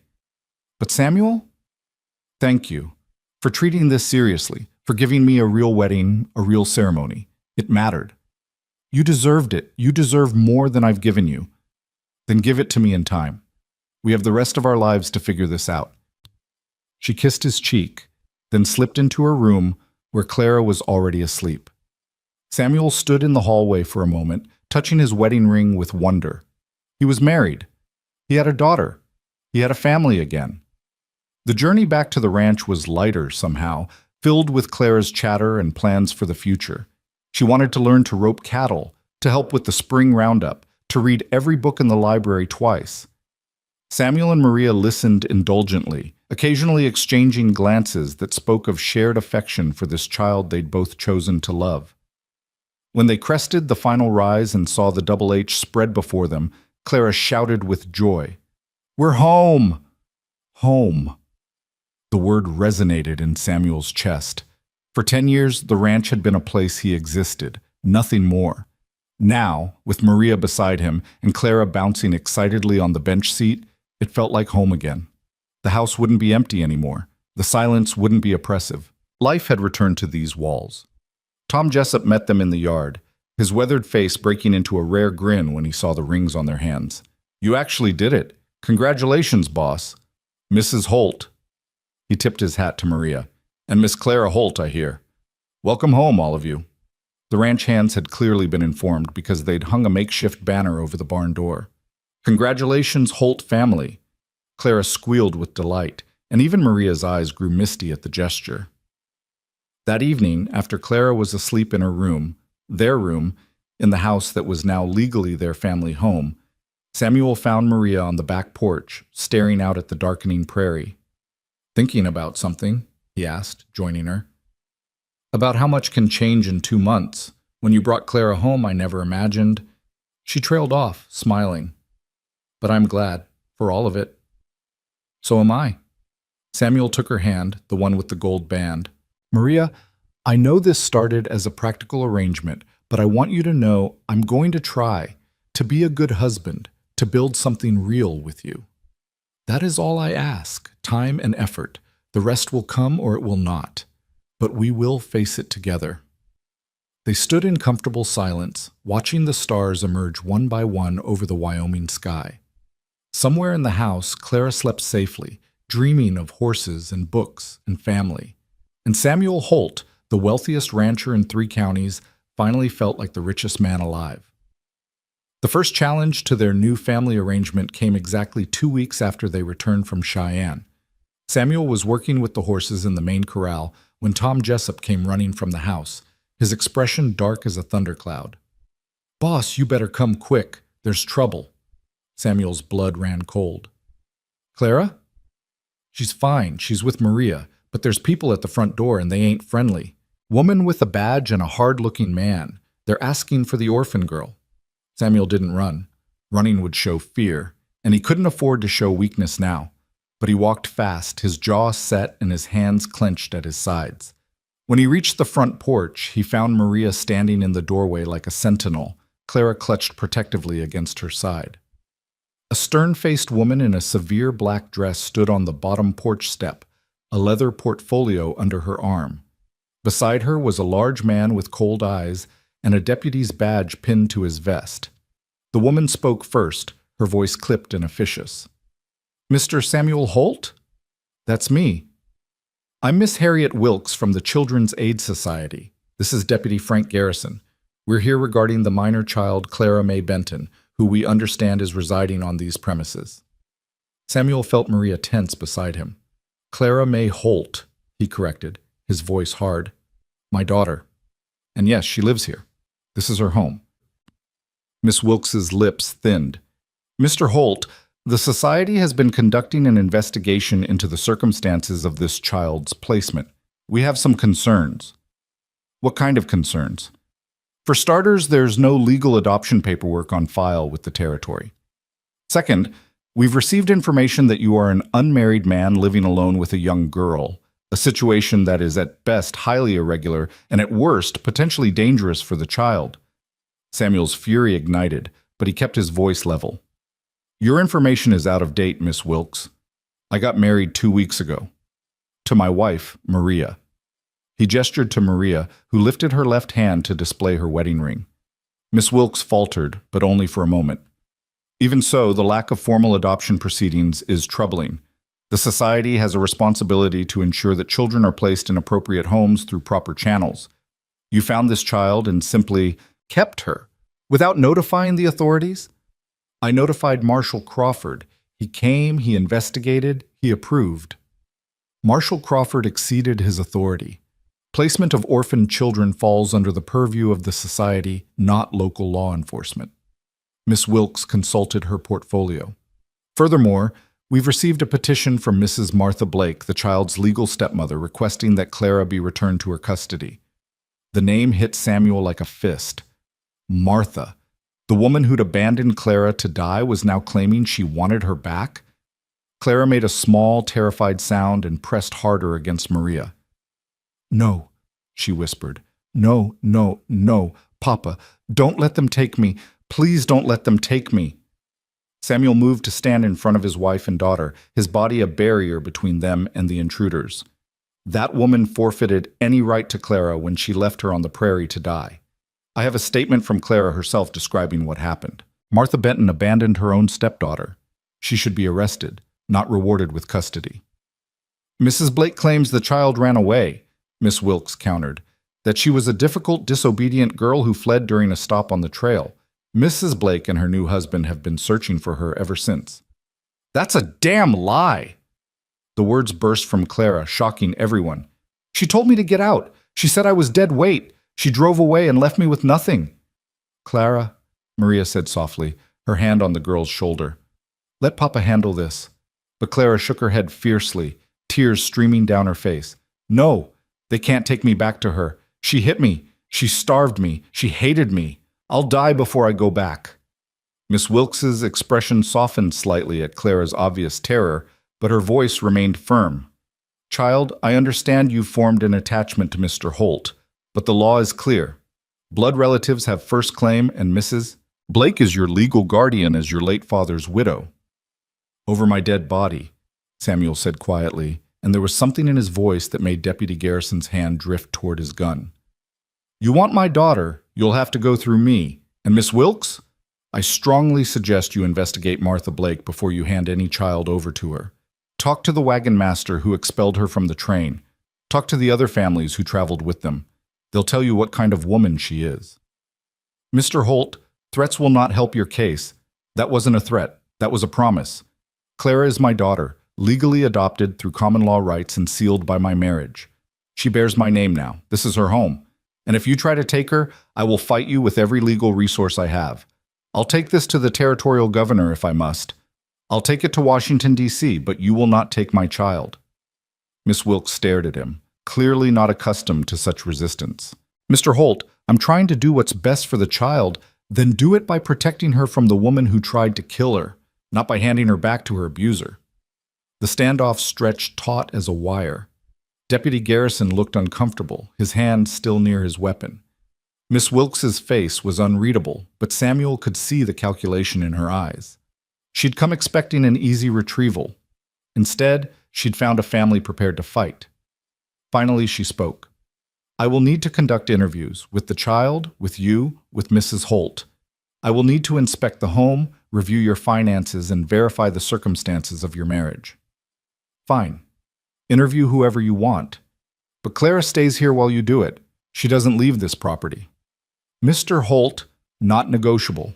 You want to investigate, investigate. But my daughter sleeps in her own bed, in her own home, until you can legally prove, that she shouldn't. Can you do that, Miss Wilkes? Can you show me paperwork signed by a judge that gives you the right to remove her?" Miss Wilkes's silence was answer enough. "I'll return tomorrow to begin the interviews. Deputy Garrison will remain here to ensure the child isn't moved or hidden." "The hell he will," Maria said, her voice sharp. This was the first time she'd spoken, and everyone turned to look at her. "You will not put an armed man in my home to intimidate my family. If you want supervision, I'm sure Judge Wheeler in Cheyenne would be happy to appoint someone appropriate. But this man," she gestured at Garrison, "does not stay." Miss Wilkes opened her mouth to argue, then seemed to think better of it. "Very well, but I'm posting a man in town. If the child disappears, Mr. Holt, I'll have you arrested for kidnapping. Do we understand each other?" "Perfectly." They left, and Samuel watched until they disappeared down the road. Only then did he allow himself to shake. Maria took his arm, steadying him while Clara sobbed against his chest. "Papa, don't let her take me back. Please, Papa. I can't go back."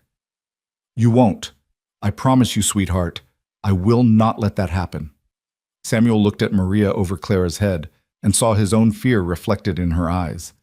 They'd won this battle, but the war was far from over. That night, Clara refused to sleep in her own room. She clung to Maria with a desperation that broke Samuel's heart, terrified that if she closed her eyes, she'd wake up to find herself back with Martha. Eventually, Maria made up a pallet on the floor of their bedroom, and Clara curled up there with her ragged doll, finally drifting into an exhausted sleep. Samuel stood at the window, staring out at the dark prairie, his mind racing. They needed help, real help, and they needed it fast. Miss Wilkes would return tomorrow, and behind her stood Martha Blake with her lies and her legal claim. The thought of that woman getting her hands on Clara again made Samuel's blood boil. "We need a lawyer," Maria said quietly from where she sat on the edge of the bed, keeping watch over Clara. "A good one. Someone who understands territorial law and can fight for us. I know a man in Cheyenne, Bartholomew Preston. He handled some land disputes for me years ago. He's sharp, doesn't back down from a fight." Samuel turned from the window. "I'll ride out at first light. Bring him back with me. Will you be all right here alone?" "Tom and the ranch hands will be here, and I have my shotgun." Maria's voice was steel. "Anyone tries to take Clara while you're gone, they'll regret it." Samuel crossed to her and took her hand. "Thank you for fighting for her, for standing with me on this. She is our daughter. I would die before letting that monster have her back." Maria looked up at him, her dark eyes fierce in the lamplight. "Go to Cheyenne. Bring this lawyer. We will be here when you return." Samuel left before dawn, pushing midnight hard. The stallion seemed to sense his urgency, eating up the miles with ground-covering strides. By mid-morning, Samuel was pounding on the door of Bartholomew Preston's office in Cheyenne. Preston was a tall, thin man with steel-gray hair and the sharp eyes of a predator. He listened without interruption as Samuel laid out the situation, his expression growing darker with each detail. "So this woman abandoned the child, then married some opportunist who sees a payday in reclaiming her," Preston summarized when Samuel finished. "And the Children's Aid Society is considering returning Clara to her custody? That's the situation. Can you help us?" Preston leaned back in his chair, steepling his fingers. "I can, but Holt, I need to be straight with you. This will be a fight. Blood relatives do have preference in territorial law, and as the widow of Clara's father, Martha Blake has a legal claim. However," he held up a hand as Samuel started to protest, "abandonment negates that claim. If we can prove abandonment and prove Clara is better off with you, we can win this. What do we need?" "Witnesses. Anyone who saw Martha's treatment of Clara on the trail. The wagon master's testimony would be particularly valuable. Medical evidence of abuse. Clara's own testimony, though that's tricky. Judges don't always credit children's words heavily. And we need to establish that you and your wife can provide a stable, loving home." Preston stood. "Let me gather some files and we'll head to your ranch. I want to interview everyone, document everything. Miss Wilkes will be back today?" "That's what she said." "Good. Let her conduct her interviews. We'll conduct our own investigation simultaneously, and we'll see whose case is stronger." They made the return journey in record time, arriving at the Double H just after noon.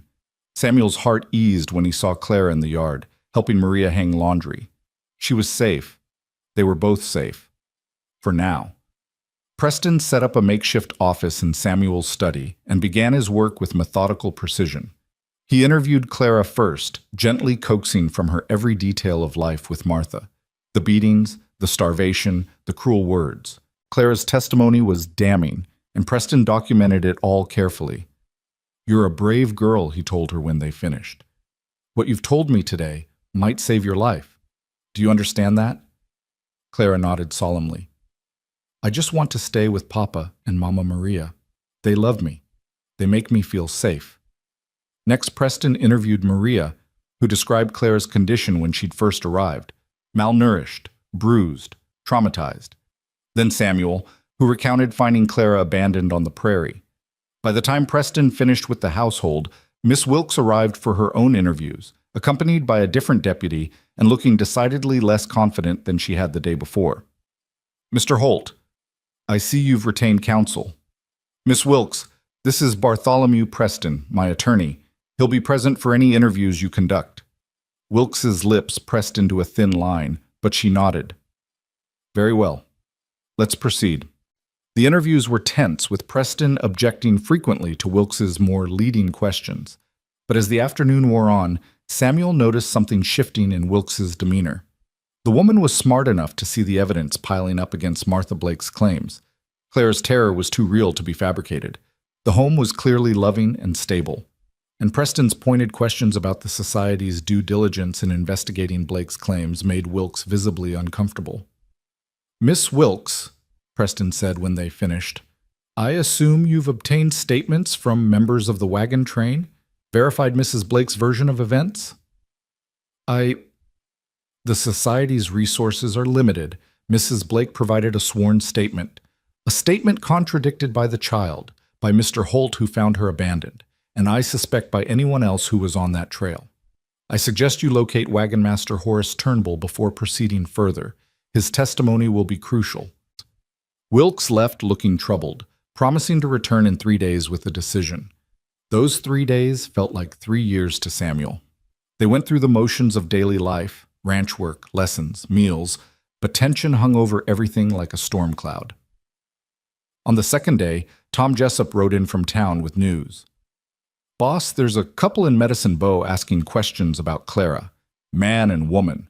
The man fits the description of Cyrus Blake that Miss Wilkes mentioned." Samuel's blood ran cold. "Martha's here?" "Looks that way, staying at the boarding house, making noise about her rights as a stepmother. Some folks are sympathetic, but Mrs. Harmon at the general store shut her down pretty quick. Told her any woman who'd abandon a child deserved to hang. Good for Mrs. Harmon." Samuel looked at Preston, who'd stayed at the ranch to prepare their case. "They'll come here eventually." "Let them," Preston said grimly. "I'd like to depose Mrs. Blake personally. Nothing like watching someone lie under oath to destroy their credibility." They didn't have to wait long. The next morning, a hired wagon rolled up the drive carrying Martha Blake, and a man Samuel assumed was her new husband, Cyrus. Martha had changed since Clara last saw her, better fed, better dressed, with the look of someone who'd come into money.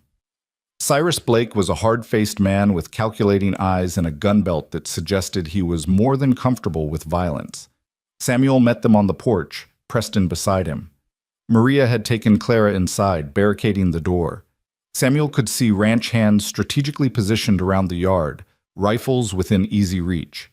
Tom Jessup stood near the barn, his hand resting casually on his gun. "Mr. Holt?" Martha's voice was syrupy sweet, nothing like the harsh tone Clara had described. "I'm Martha Blake. I believe you have my stepdaughter?" "I have my daughter, Clara May Holt. What I don't have is any interest in speaking with you." Martha's smile didn't waver. "Now, Mr. Holt, I understand there's been some confusion. Clara ran away while we were traveling, and I've been searching for her ever since. I'm so grateful you kept her safe, but it's time for her to come home with me now." "She is home." "Mr. Holt, I'm Clara's legal guardian. Her father entrusted her to my care before he died. The law is on my side." Preston stepped forward. "Mrs. Blake, I'm Mr. Holt's attorney. I'd be interested to hear your account of how Clara came to be separated from you, under oath, of course." Something flickered in Martha's eyes, fear, calculation, anger. "I don't need to explain anything to you. That girl is mine by law, and I want her returned."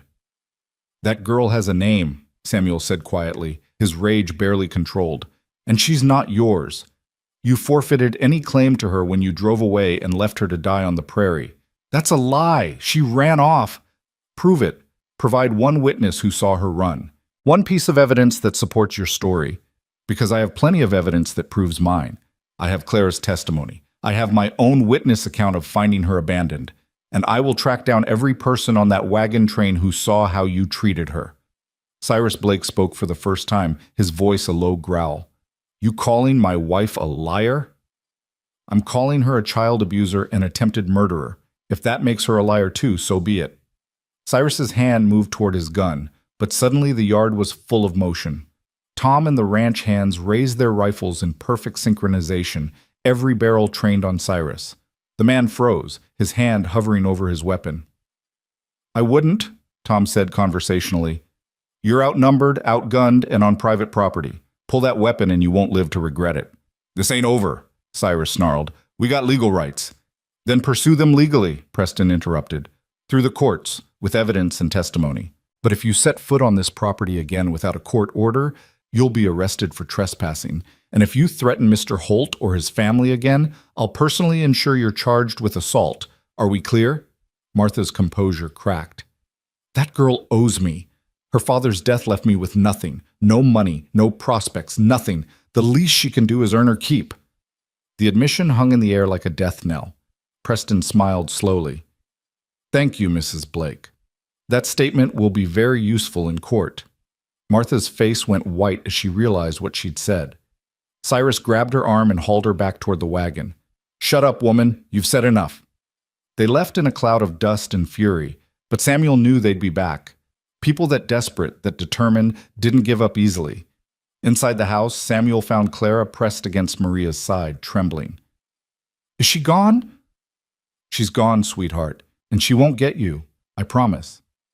She sounded different, nicer. "But I heard what she said at the end, about me earning my keep." Clara looked up at him with ancient eyes. "She wants to use me, doesn't she? Like those kids who get sent to work in factories or farms?" Preston had followed them inside, and he knelt before Clara. "Miss Clara, that's exactly what she wants. But it's not going to happen." "What she said out there?" "That destroyed any claim she had to you. A judge will never return a child to someone who admitted they only want her for labor." "So I can stay? Really stay?" "Really stay. But we still have to go through the legal process, make it official. Can you be brave a little longer?" Clara nodded, squaring her thin shoulders. "I can be brave. I've been brave before." 3 days later, they received word that Miss Wilkes had returned to town and wanted to meet at the courthouse. Judge Wheeler had agreed to hear the case immediately, given the circumstances. Samuel, Maria, Clara, and Preston made the journey together, tension riding with them every mile. The courthouse was packed. Word had spread about the case, and apparently the whole territory had opinions. Mrs. Harmon from the general store was there, as was the minister from the church, several ranch hands from the Double H, and more townspeople than Samuel could count. Martha and Cyrus Blake sat on one side of the courtroom, looking significantly less confident than they had at the ranch. Judge Wheeler called the court to order, his expression grave. "This is a hearing to determine custody of the minor child Clara May Benton, also known as Clara May Holt. I've reviewed the preliminary statements and evidence. Miss Wilkes, you wish to address the court?" Wilkes stood, and to Samuel's surprise, she didn't argue for Martha's claim. "Your Honor, after conducting a thorough investigation, the Children's Aid Society withdraws its support for Mrs. Blake's petition. We've obtained testimony from Wagon Master Horace Turnbull, who confirmed that Mrs. Blake claimed the child was ill, as a pretense to separate from the wagon train. We've also spoken with 3 families who traveled with them, all of whom reported witnessing Mrs. Blake's verbal and physical abuse of the child. Furthermore, Mrs. Blake's own statements to Mr. Holt and his attorney suggest her interest in the child is financial rather than maternal." Martha jumped to her feet. "That's not true. I love Clara. I've been searching for her." "Mrs. Blake, you'll have your chance to speak," Wheeler said sternly. "Sit down." Preston stood. "Your Honor, I'd like to call Clara May Holt to testify."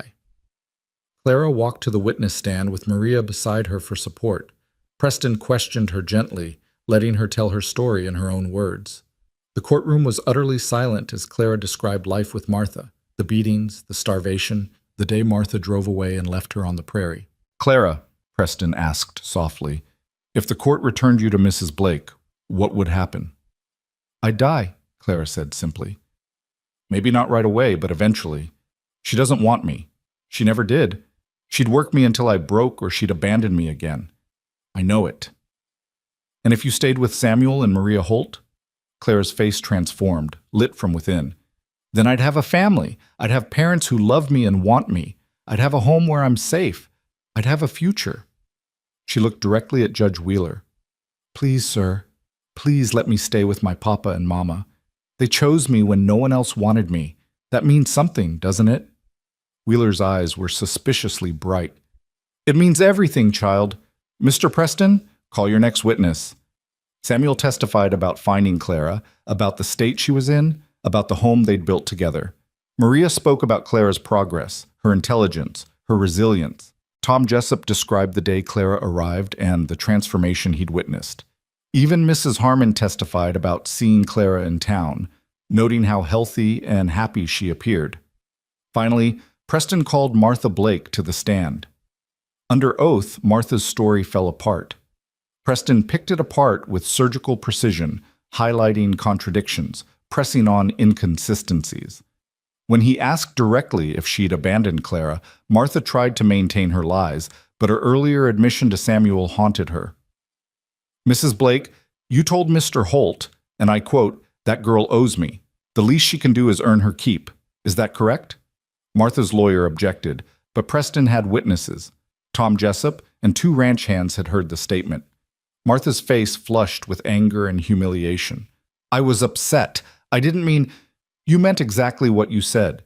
You see Clara as a commodity, a source of labor or profit, not as a child who needs love and protection. That's not... Martha's composure shattered completely. Fine, yes, I left her. She was eating my food, using my supplies, and giving me nothing in return. Her father died and left me with nothing but debts and his brat. What was I supposed to do?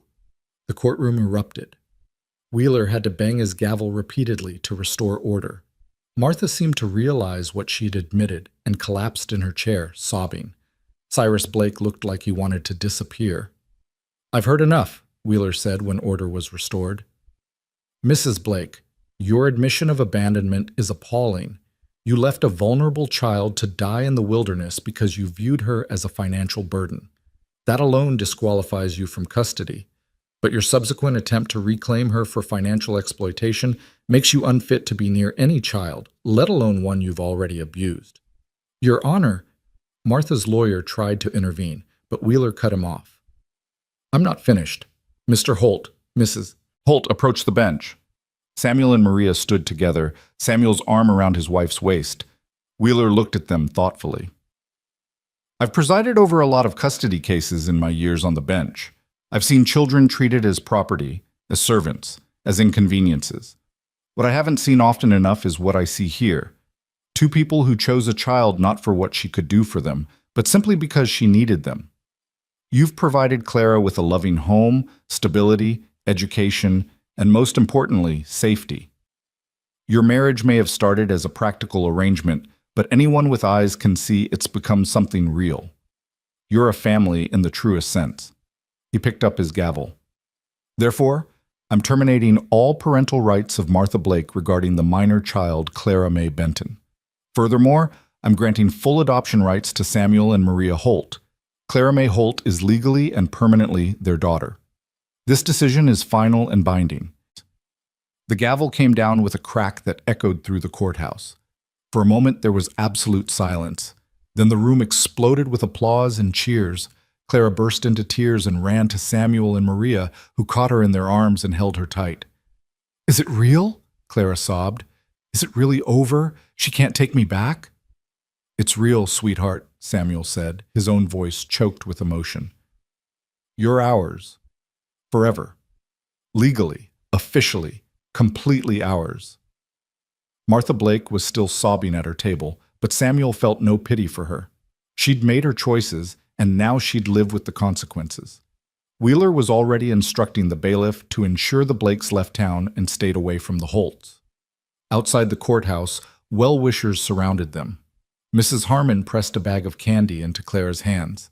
The minister offered his congratulations. Even Miss Wilkes approached, looking contrite. Mr. Holt, I apologize for how this began. The society tries to protect children, but sometimes we get it wrong. I'm glad we got it right in the end. So am I, Miss Wilkes. So am I. The journey home was joyous, Clara chattering nonstop about being officially adopted, about her name being Clara May Holt forever and ever. When they crested the final rise and saw the double H spread before them, Samuel felt something settle in his chest. This was home. This was family. This was everything he'd thought he'd lost forever. That night, after Clara was asleep, Samuel found Maria on the back porch, where she so often went to think. He joined her, taking her hand in his. "Thank you," he said simply. "For what?" "For offering to marry me. For loving Clara. For fighting for our family. For being exactly who you are." Maria smiled, squeezing his hand. "You don't need to thank me for loving them. It was the easiest thing I've ever done." "Them?" "Clara. And you."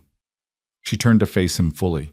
"I know this marriage began as a practical arrangement, Samuel, but somewhere along the way it became real for me.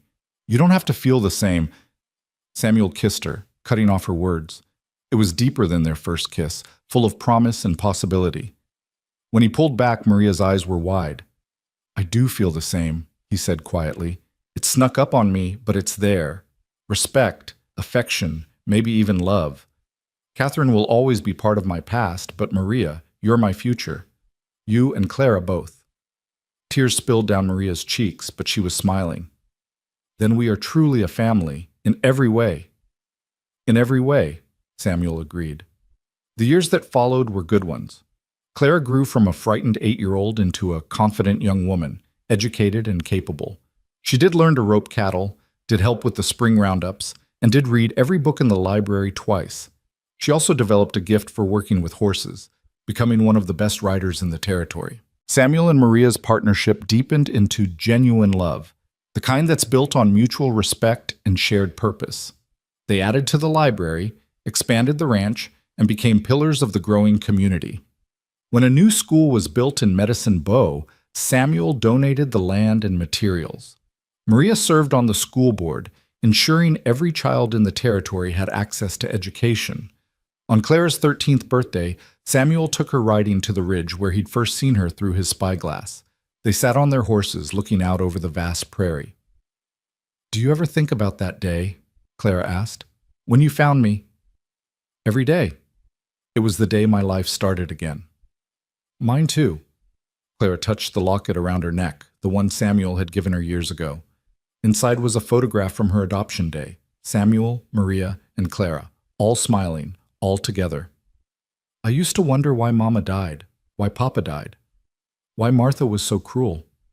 It all seemed so unfair. It was unfair. But if none of that had happened, I wouldn't have ended up here, with you and Mama Maria. I wouldn't have this life, this family. So maybe—" She paused, searching for words. "Maybe the bad things happened so the good things could happen too." Samuel thought about Catherine and baby Thomas, about the decade of grief and loneliness he'd endured, about how finding Clara had cracked open his heart and let life back in, about how Maria's patient love had healed wounds he'd thought would never close. "Maybe you're right, sweetheart. Maybe you're right." They rode back to the ranch together as the sun began to set, painting the sky in shades of gold and crimson. Below them, the lights of the Double H glowed warm and welcoming. Maria would be in the kitchen, preparing dinner. Tom and the ranch hands would be finishing their day's work. Everything and everyone Samuel loved was there, in that house that had once been so empty. That evening, the three of them sat together in the library as they had so many times before. Samuel read aloud while Maria knitted and Clara curled up with her own book.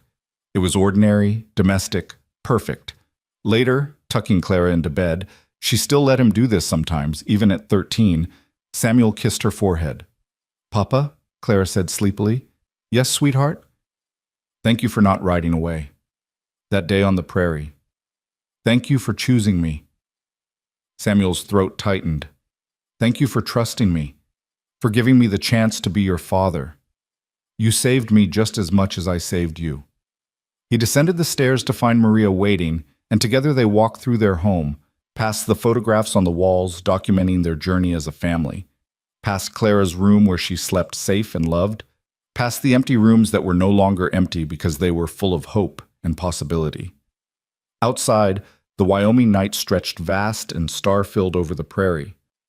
Somewhere out there was the spot where Samuel had found a small girl clutching a ragged doll, abandoned and alone. That girl was gone now, replaced by a confident young woman with a future as bright as those stars. Samuel wrapped his arm around Maria's waist, and she leaned into him, comfortable and content. They'd built something remarkable together, not just a ranch or a fortune, but a family, the kind of family that wasn't defined by blood, but by choice, by love, by the daily decision to show up for each other. Happy? Maria asked. Happier than I ever thought I'd be again, Samuel admitted. You? Very happy. We have everything that matters. And they did. They had each other. They had Clara. They had a home that rang with laughter instead of echoing with loneliness.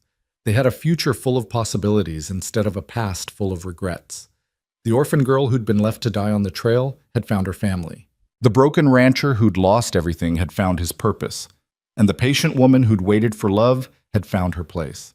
Together, they'd built something beautiful from the ashes of tragedy. They'd proved that family wasn't about blood or legal documents, but about the bonds forged through love and choice and commitment. As Samuel looked out at his land, his home, his life, he whispered a prayer of thanks for the second chance he'd been given, for the daughter who'd saved him, for the wife who'd loved him back to life, for the family they'd become. The lights of the Double H Ranch glowed warm against the Wyoming darkness, a beacon of home in the vast frontier. And inside those walls, 3 people who'd been broken and lost had found each other and become whole. That was the real story. Not the abandonment or the rescue, not the legal battles or the happy ending. It was the story of how love transforms, how family heals, how 3 lonely souls found each other and built something that would last forever. And it was perfect.